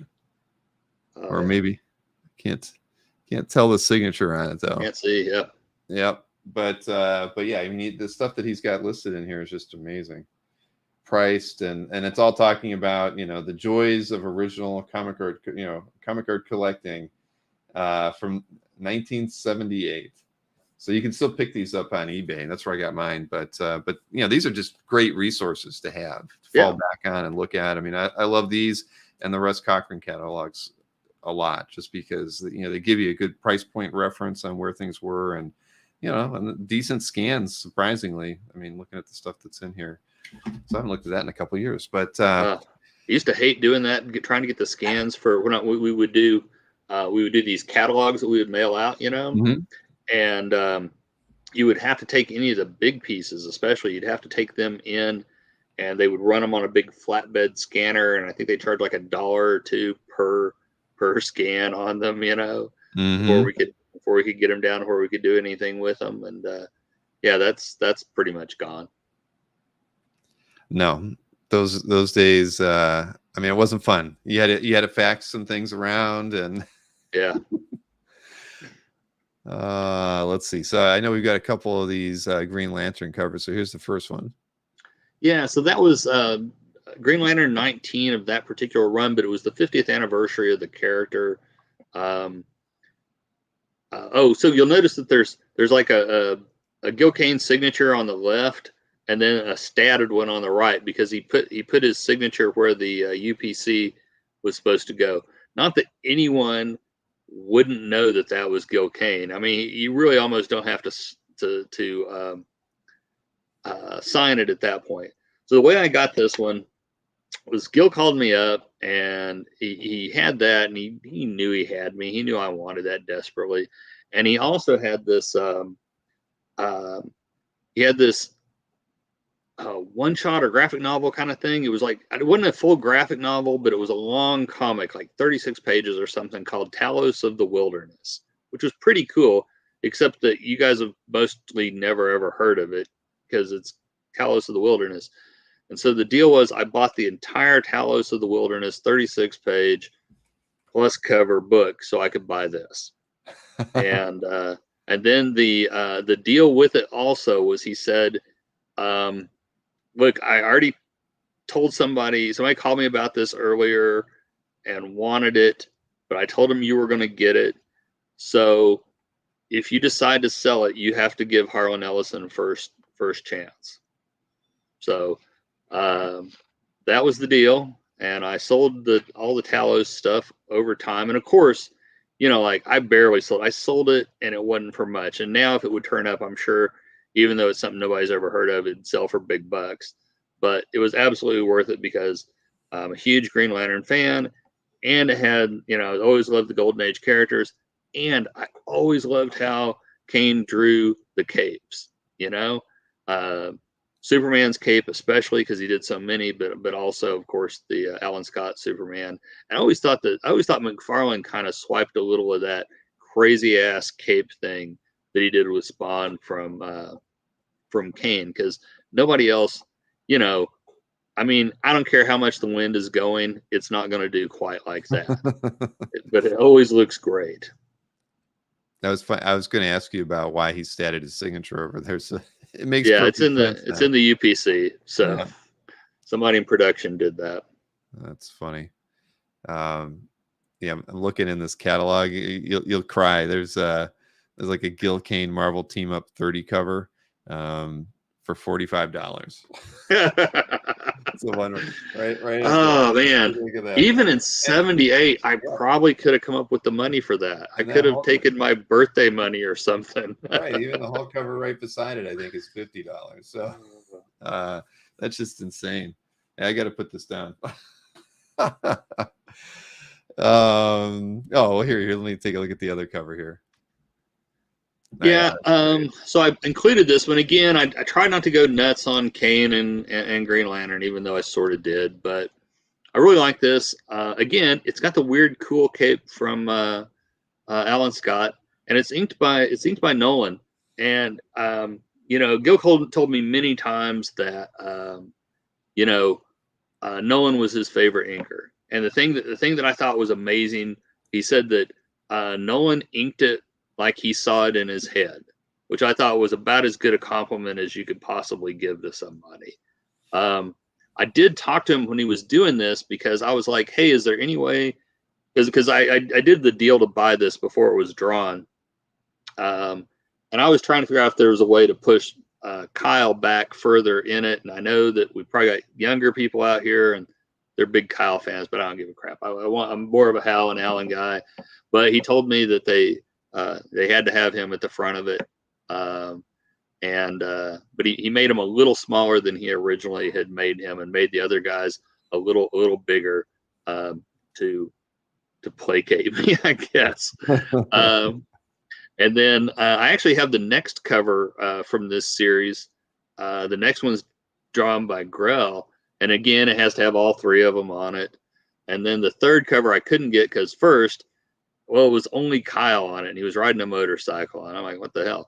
And then second, it was by Jim Lee, and even at that point, I couldn't afford the Jim Lee one, But now I wish I'd have got it, because then I'd have had, like, I don't think they made more than about 3 issues of this thing.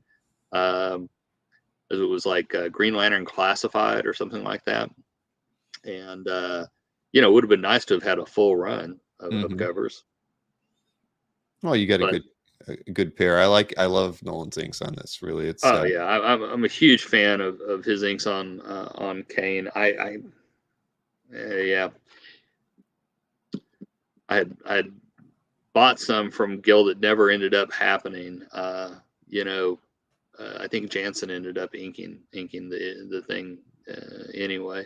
But Yeah, I think he does such a great job. Brings out everything that's cool about Kane in it. I mean, I think there's some people that maybe his style kind of overpowers a little bit, but I Hmm. don't really think he does here. I think it really works in tandem. There's you absolutely look at that and you absolutely see, oh, that's Gil Kane, but then it's obviously also Nolan, and I think that's what makes them a great combination, is that they kind of bring each other's strengths out a little bit.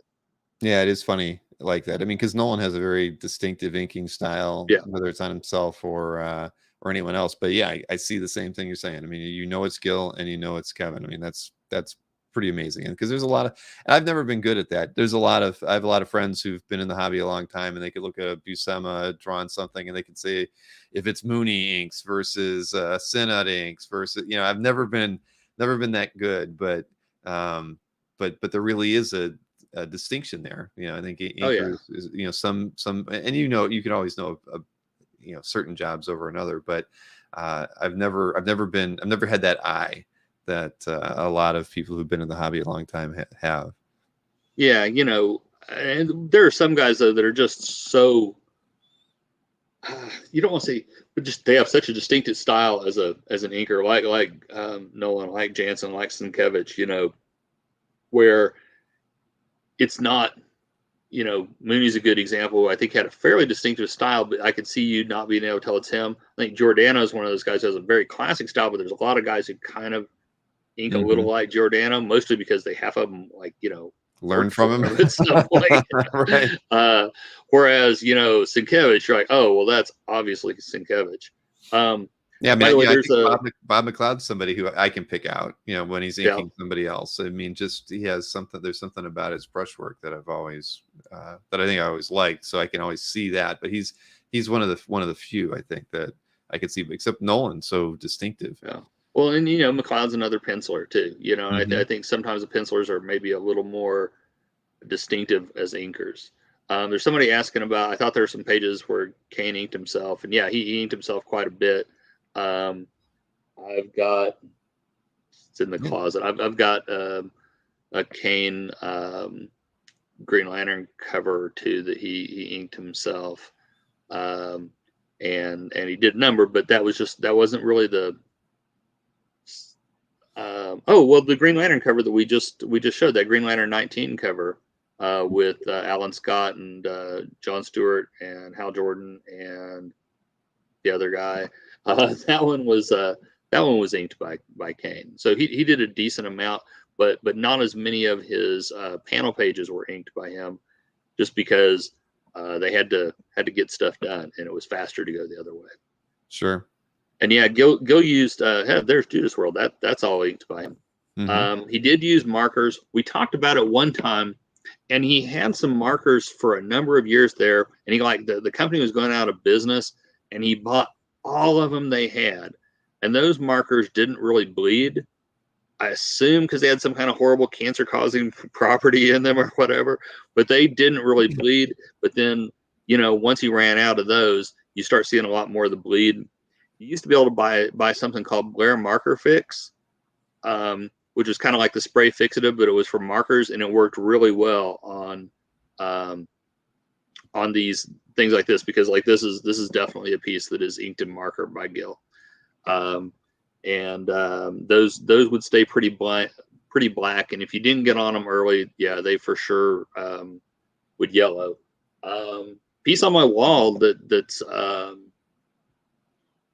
it's still, some of that's brush, but most of it's marker, and I've had it for, good Lord, 30 years now, I guess, and it's been hanging up, and it's still not hadn't yellowed at all. So I'm sure that's got whatever the horrible stuff he had there for a while was. Yeah, that's you could tell that's him inking himself on that. But yeah, it's a great cover. But I know that's always, uh, I've seen a lot of Gil's like convention sketches, right? That have faded because Yeah. of the marker use. So yeah, it's tough back there. But I had never heard of a marker fixative before. That's a Yeah, first. it's Blair, Blair marker fix, but I don't think they make it anymore. I remember I wasn't doing much in the hobby at the time, but Stuart Sager sent me a thing going, "Hey, where did you get that?" Because he had seen a thing, and so I started looking, and At one point you could get it on Amazon, but it's not available anymore. Hmm. And it worked pretty much like the pencil spray fixative. It really stopped it. Let's see here. And got There's another green. there's This is another an piece that's annual, on right? Yeah. So again, kind of like with the Green Lantern, this is an annual, but it's a 50th anniversary thing. I've got this in my office now, but this is one of those pieces that I used to sneak out into the house because, if you don't know the character or whatever, I think you would obviously think that this is Robin Hood, right? Of And course. in the story, there's the story that goes with it, which Mike didn't draw. He wrote. There's kind of a time slip thing or something like that to where he's back and he's Robin Hood. But the upshot is, I mean, to me, it's a fantastic Robin Hood piece. And again, it's about 3 feet tall by 2 feet wide, painted on board. Wow. So, and again, it was one of these pieces where, I bought it like months before it came out because he tended to be pretty far. Oh, somebody says, isn't that a Mike Grell cover? Yes, it is a Mike Grell cover to Green Lantern annual. I can't remember if it's 1 or 9 or anyway, whatever it was the 50th anniversary of the book.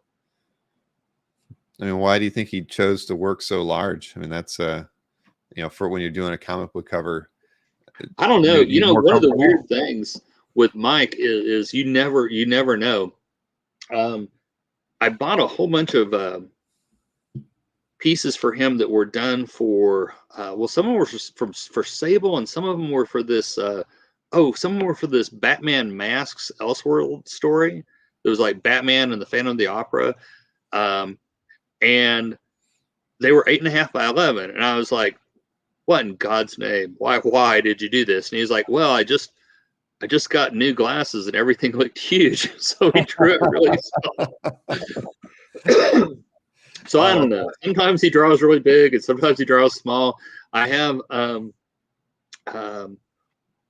in my before we moved out here, when I was in Texas at Caprock Winery, we did this one wine.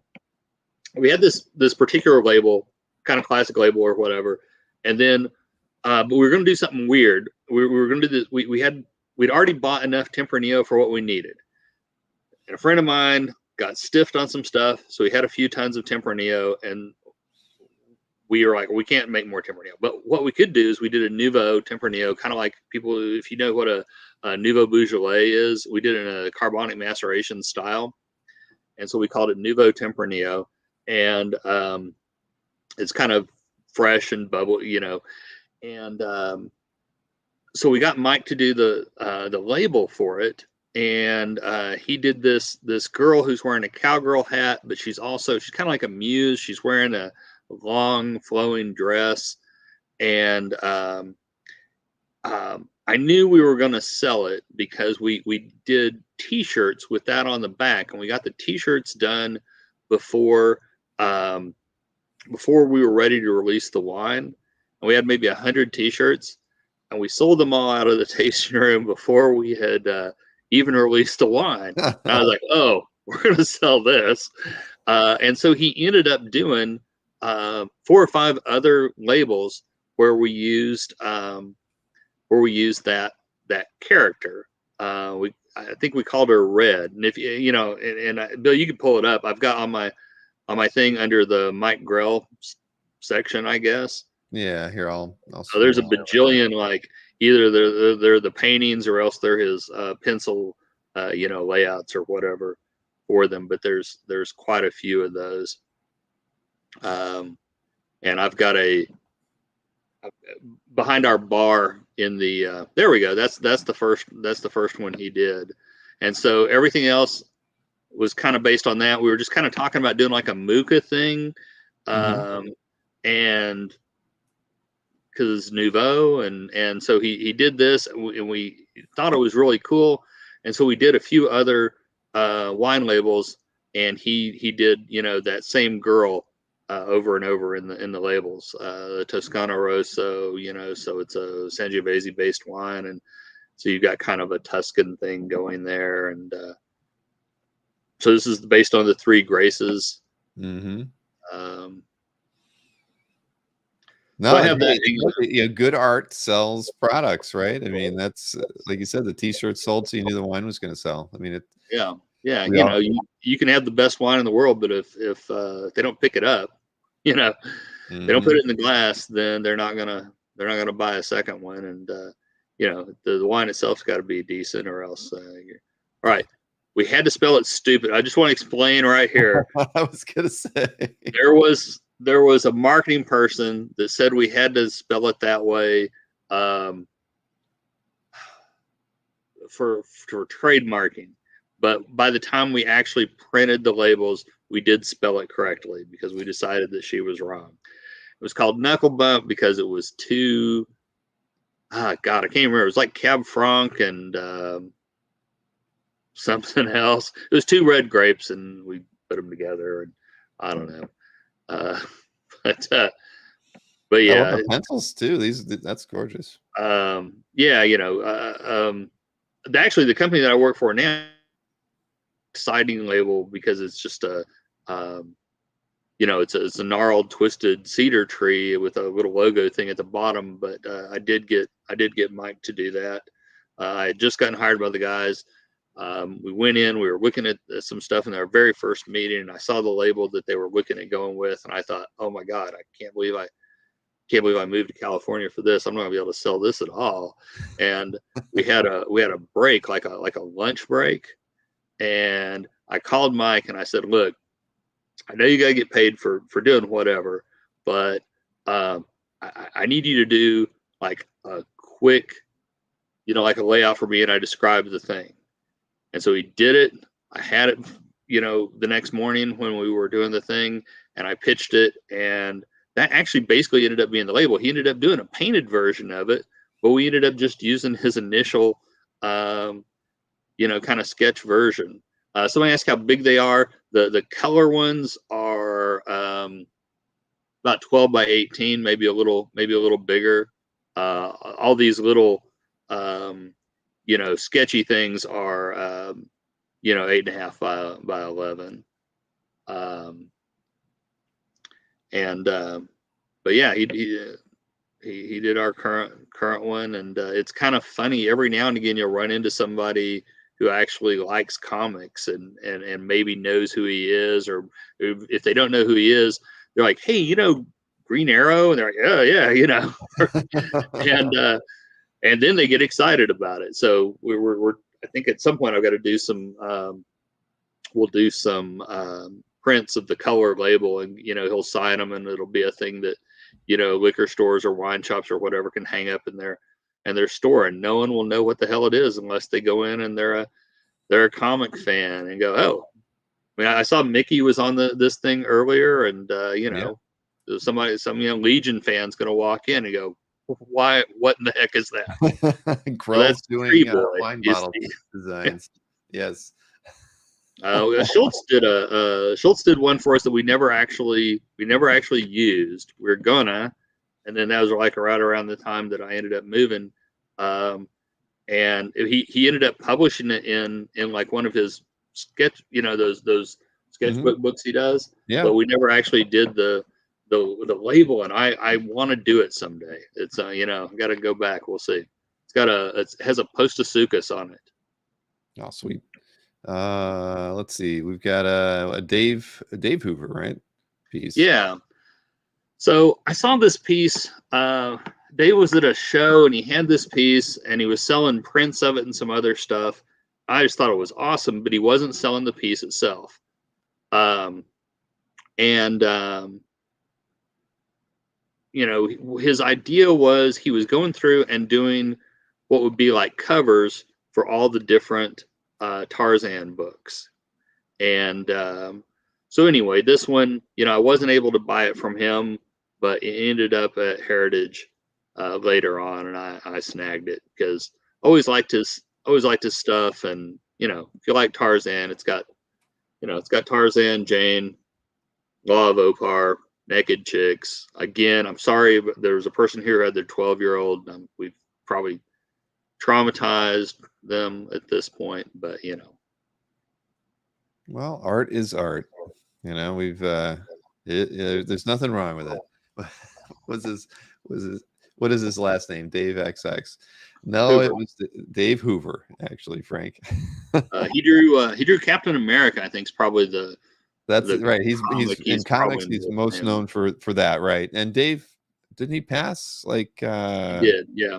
maybe 10 years ago? It seems like it's been a while, although it probably hasn't been that long.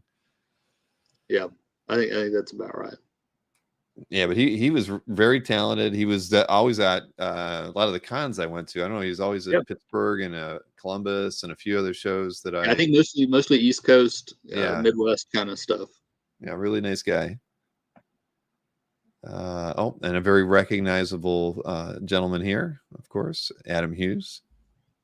So this one took longer than the mythology piece. But it was one of those where I think I really benefited because his style was, he was getting better all the time. But definitely one of those where, if you were to tell Adam, I want to sketch, would you have thought, could you do something from Wicked? Could you include some winged monkeys? Could you, I would have never thought to ask for any of this. I just said, do something cool. But now you're saying it took over 5 years, but you didn't know what it was until you got it, or? Right. Yeah. So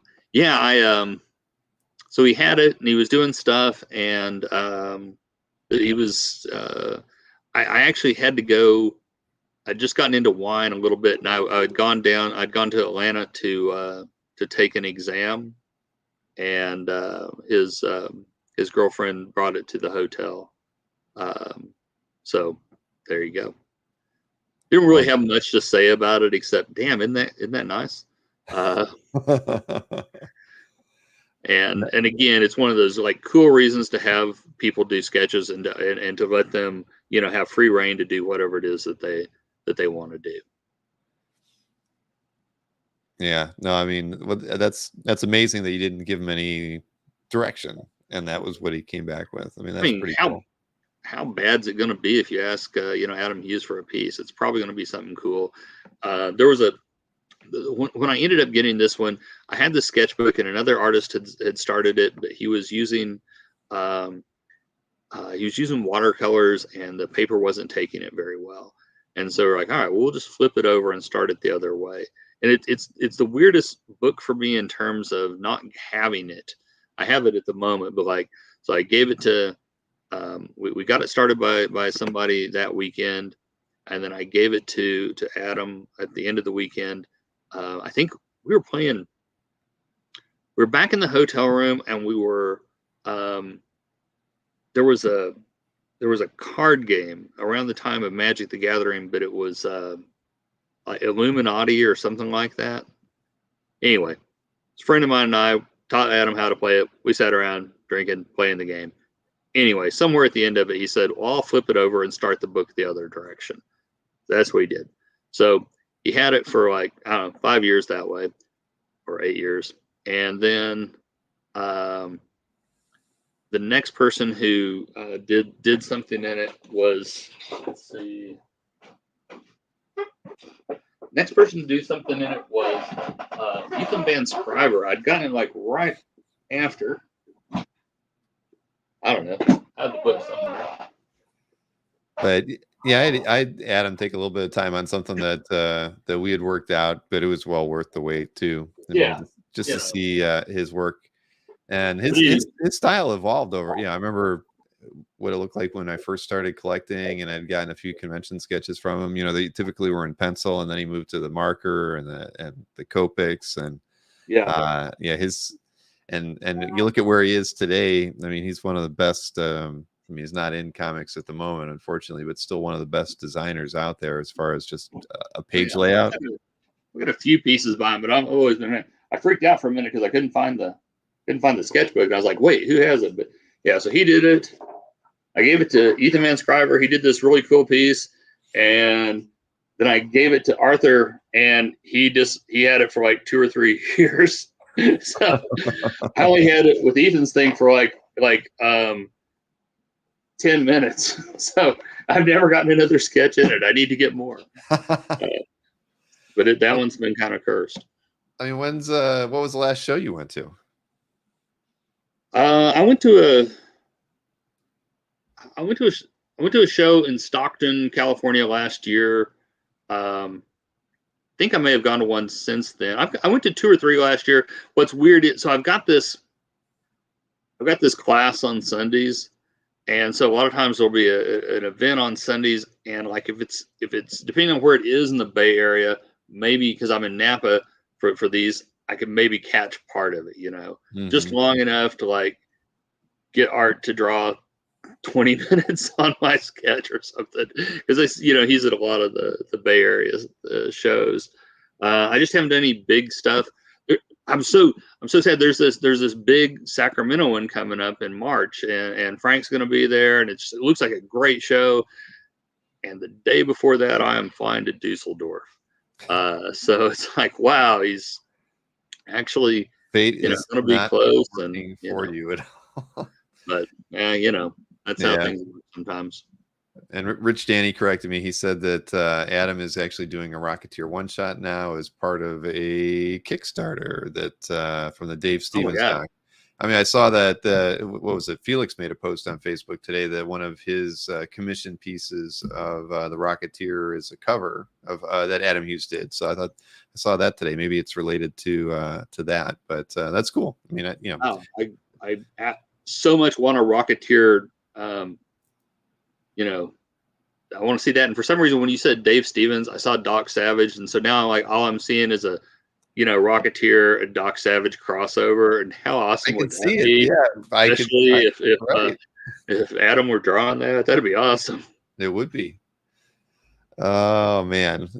So let's see, what do we got here? Was this Carrie Gamble? I'm trying. Okay, so here's what happened. It's a mix of people, isn't it? Yeah. So there's a story with this one.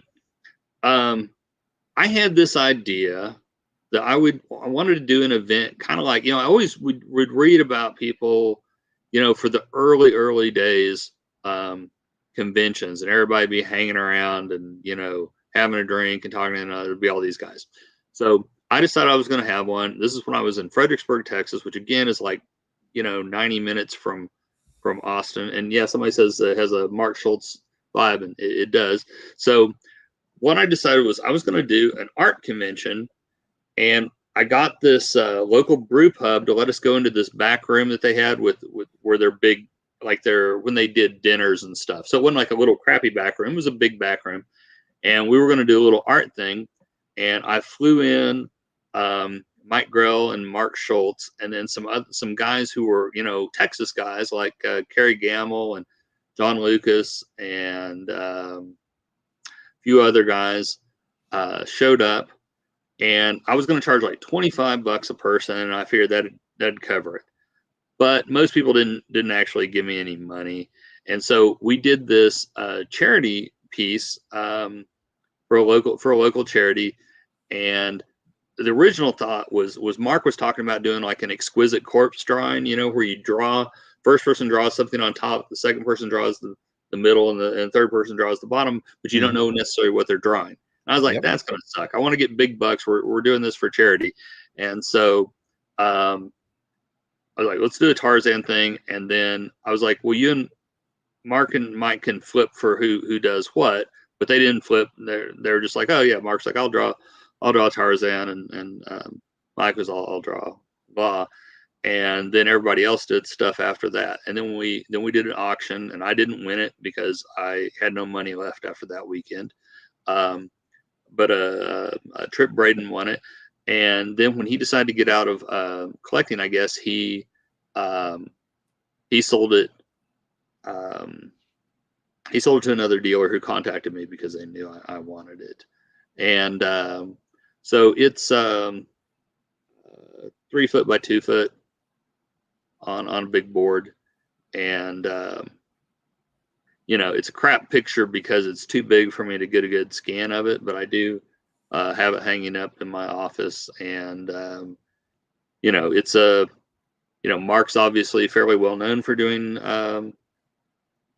Tarzan, but I don't think that there's very many other pieces where he's done Tarzan, over 2 foot tall. And Mike does some fairly sexy women, and here he's doing, Law of Opar, one of these sexy characters. So Kerry Gamble did some stuff. Keith Wilson, I think, did a pterodactyl. John Lucas did the ape, and then I think let's see, those trees look like Grell, but then some of the other stuff around it is by Kerry. You can tell that, but so it's a jam piece, but I think it's a really really cool piece, and it's like a weird. It's also this commemoration of a fun weird day. We ended up so we're after we're done. We've been at the brew pub drinking beer and talking wine for hours, and then a bunch of people ended up coming back to our house and hanging out and talking comics. I think we were watching something on TV, but I don't remember at all. But we were just hanging out and having a good time. A friend of mine's family had a B&B that was really nice, and so we put Mark and Mike up there. Mike actually ended up doing a sketch for me on the way to the airport in the car in my monkey book. He did a Tarzan thing where Tarzan is swinging from branch to branch, but he accidentally grabs the monkey's tail instead of a branch. No, but I get that. I mean, we've putting on your own event and then wanting to get a piece from it. I mean, we've done some shows and things like that, and I've had to walk away with pieces just because that's my keepsake from it, right? And you want to be able to have something fun, that you really enjoy. And I'm sure it sucked when you watch somebody else get it. But it was great to get it later. It was this was Tom Fleming's the dealer who ended up picking it up, and he called me because he knew. He's like, "Hey, isn't this your thing? Isn't this what you want?" And I was like, "Yeah." So that was nice. Yeah, no, Tom's a good guy. I bought a lot of art from him over the years before he got out of it. But what a great eye for art too, right? He had just pretty amazing collection. I did an interview with him. He was one of the first people I did it with. So before we did live ones, though, I recorded him, and it was brutal. Never again. I did them. You're trying to fix them and make them perfect. Yeah, exactly. But the thing was, you do a 2-hour interview, and then I would spend 6 hours editing it. So you do these things. It's like if we screw up, Phillip, there's no fixing it. Yeah. like my mute when I muted myself, can't go back and fix it. It's all right though. Let's see. I know we've got a few more pieces here to look at, and here is the next one. I don't know why I stuck this one in there. I just thought it was such a cool sketch, and I can't remember if I sent you the stuff before and after that one, but I can show them here. But so this was Rich Larson. He did a character called Demon Baby that they did some little graphic novels with, and I didn't know him that well, but he just proceeded to kick ass in the book. We were at some show and he had it like the whole show, but he didn't take it home or anything. And he drew the main Demon Baby character killing, I don't know, 1 million demons. And I just thought it was weird and cool. And I don't know, just, if you ask me which 18 pieces I want to put in, I will give you a different 18 every time. There's nothing wrong with that. Love the composition. Now, is this in a sketchbook though? Because it has. Yeah, so that's in a book, 12 by 14, I guess, 11 by 14, and so it's a double page spread in the book. That's awesome. And let me see, find it here.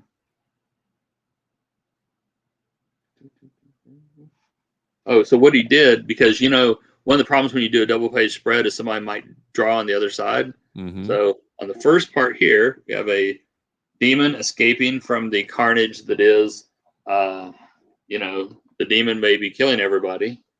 And then on the page behind it, oops, hold on, I'm going the wrong way. There we go. There's a little super cute demon. I'm like going the wrong, where am I? There we go. Okay, there's a super cute demon. Also, there's, Bill Stout drawing a, Another stat. Yeah. Nothing wrong because with that. I mean, you obviously need some more Bill Stout drawings in your sketchbook. Everybody That was a knows clever approach to make sure that nobody screwed up his art. I like that. Yeah. You put that much time into something, you don't want to get it all Yeah, messed you don't want marker bleed coming through. up. Marcus, we're not going to fall for the how big are those questions anymore. Rick Welch said they were 3D. Okay. Let's see. Here we go. This is the next piece. So this is the new guy that you guys probably don't know, but I really like. His name's Gardinho Lima. He's one of the Brazilian artists in Ed Venice's studio. A friend of mine, Bill Williams, is a inker and a writer and a publisher, and he did a comic, and I only think they did 1 or 2 issues of it. And he was looking for somebody, and I recommended Gardinho Lima. And so he did the cover to the book, and has done some other stuff. Bill does Punchline now, and he's done a bunch of stuff. But anyway, years ago, I had sold Bill my house, and I let him pay it instead of going through the banks or whatever. Anyway, so when he paid it off, he wanted to give me some profit when he sold the house. And I told him I didn't want that because I wasn't the one who made any of the profit. But he sent me this, which made me very happy because, an artist who I really like, a couple characters who I really like. And Lima's doing some stuff now. I just picked up a She page that he did. He did a graphic novel of the She character called She Sakura, I think. And he's doing a few more things, and I'm hoping he'll end up getting an opportunity to do some major, Marvel DC kind of stuff. He's got definitely a lot of Adam Hughes thing in what he does, but I think he's got a bit of his own style there as well. And I've looked at his panel pages, and I think he does really nice work for panel stuff. And I've moved my keep 10 of their work rules for him up to keep 20 of his. So I keep 20 of his, but if I had to pick one, I thought I'd throw in a Green Lantern one. I think he does hot chicks, and there's a lot of artists who are like can do good looking girls, but their guys look weird. And I think he can draw, pretty good Green Lantern as well. Yeah, no, I like his inking technique too. Definitely. It's fun. Now, so we got one piece left to look at, and I don't think anybody could guess the artist that it would be. Maybe after I show it, you would, but let's go ahead and take a look at this Vargas piece. That's pretty unique, Philip.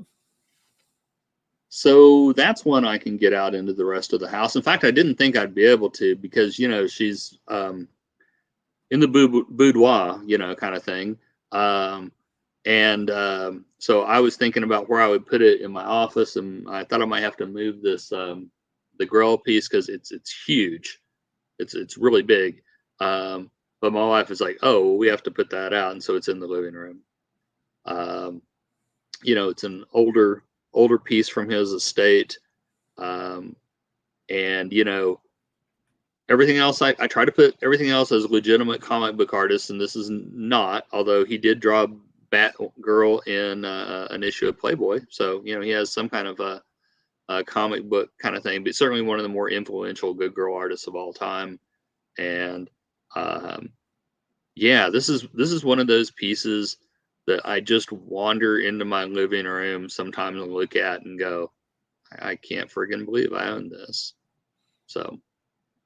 Yeah, I mean, Vargas' work is pretty rare. I don't think, I'm looking on CAF. I think we only have about 30 pieces of art by Vargas on CAF. So it's just cool to see, especially an early piece like this. I mean, it's cool. I mean, just the fact that they exist and that, they're out there, because they don't come up for auction too often at all. So yeah, this is nice. Yeah, I had gotten a couple of like very, very sketchy kind of pieces, just, oh, here's the head, but there's also a random leg by it, And I was super happy to have that, just to have anything by, you know, an artist like this that is, you know, so influential and all of that. And then, yeah, I was shocked that I was able to pick this up. It was a heritage auction, and I had bid quite a bit more than what this went for. But I was happy to get it. I wasn't going to make people guess. That was the whole point. You wouldn't have gotten it if I would have said, you know, I could give everybody 10 guesses in the audience, and you still wouldn't have guessed Vargas. So I think once you see it, I mean, it's still, even though it's the older style, it's still classically his work. You know, there's something about that face that is his. You know, very much his versus some other illustrators from that time period. Indeed. So, Philip, was this bad? I mean, this was fun, right? I mean, I know we've talked about it, doing this before, but yeah, see, it's casual, you know. And not once did you bring up that one upgrade that you want me to do on Calf. I really thought about doing that, but now that you have, wouldn't it be good if, you know how, well, I don't know if anybody has Netflix anymore for the thing, but where you could just click and move something up to the top instead of reordering all of them. Let's say you collected sketchbooks and you wanted to have the sketchbook in order. You wouldn't have to redo every damn one. Or you collected Green Lantern stuff, but you want to have it kind of in order of publication. So every time I put one up that's a newer one, it's like some random, you know, hot chick Star Sapphire, and it's before the, you know, piece by the guy who created them. But then I got to move it all on. Anyway, look, every year I will pay every year for my premium membership. Every year I will bitch about this, and you know. Yeah, for the last 10 years, Philip has emailed me about this one item that, as everybody knows, like, if you know, as a premium member, and I think even non-premium members, for the pieces that are on your featured pieces on your main gallery page, the landing page, you can move those around, physically move them. However, if you want to order stuff in a gallery room, it's as 1990s as all get out. You know, you have to number the pieces, and there's no dragging things around. And I still think it's problematic when I think about it, Philip, because think about when somebody might have 300 pieces of art in their gallery room. The idea of like being able to show them a grid that they could grab something from the bottom and move it to the middle. I mean, their screen's going to be sliding. Oh, that's so much tougher than having to get 1 through 300 and get them right. Oh my God! All right. You do it, and then you click on it, and then you go, "Oh shit, I got that one and that one wrong." And then at a certain point, the ones at the back, those are always just a hodgepodge. Yeah. But I like to do the sketchbooks in order, because then you can kind of see. And you can see like, oh, this one's, and you can definitely tell, because you can definitely tell when you get the really good sketch, that next sketch is probably going to be pretty good. You know, I get it. It's something that I've considered, because we've added it to the featured artwork where you can just grab it and move it around. So it's worth to work harder for 5 or 6. I could experiment. I could run it on a test page and see how it is. I just always thought it would get kind of clunky, but it's pretty clunky already, so it can't get any worse. Just saying, you know, I'm happy to pay, but as long as you always have that thing in there, how would you improve it? I do ask that every time I send out a thank you email. How can I make Calf better? That is always your first answer. Oh boy.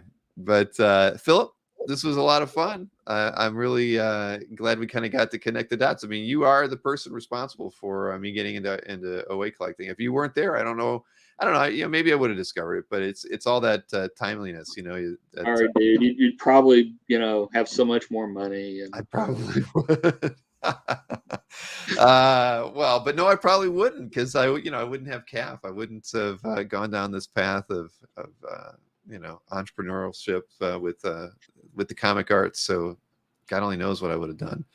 But yeah, no, it's been fun ever since. So I'm glad we did get to meet and start me off on this fun career that I've found myself on. But you have to, you know, if you're ever going out to a show, you should let me know if you're heading out. I mean, because I'm probably going to be going to potentially San Diego, New York, Heroes, and of course I'm going to hit a lot of the shows in Florida while they're here. But I may go to IX this year as well, not for the whole show, but for wound up about that. That sounds awesome. So yeah, let's definitely talk about that one.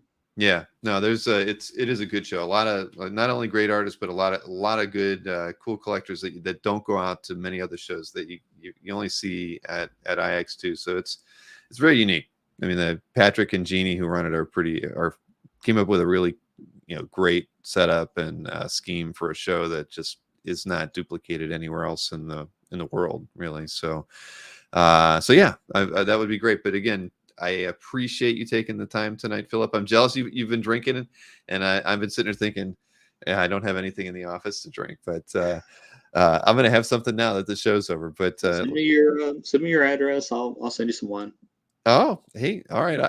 I will definitely do that. We're now that we're down in Florida, we decided it's like I'm trying to learn a little bit about doing mixed drinks and trying different wines. So we're trying to figure out what that's all about, because it was never I was always just a beer drinker, dark beers. Like I mean, even if you don't like it, it has a little Mike Grell art on it, so then you can't go wrong. I love it.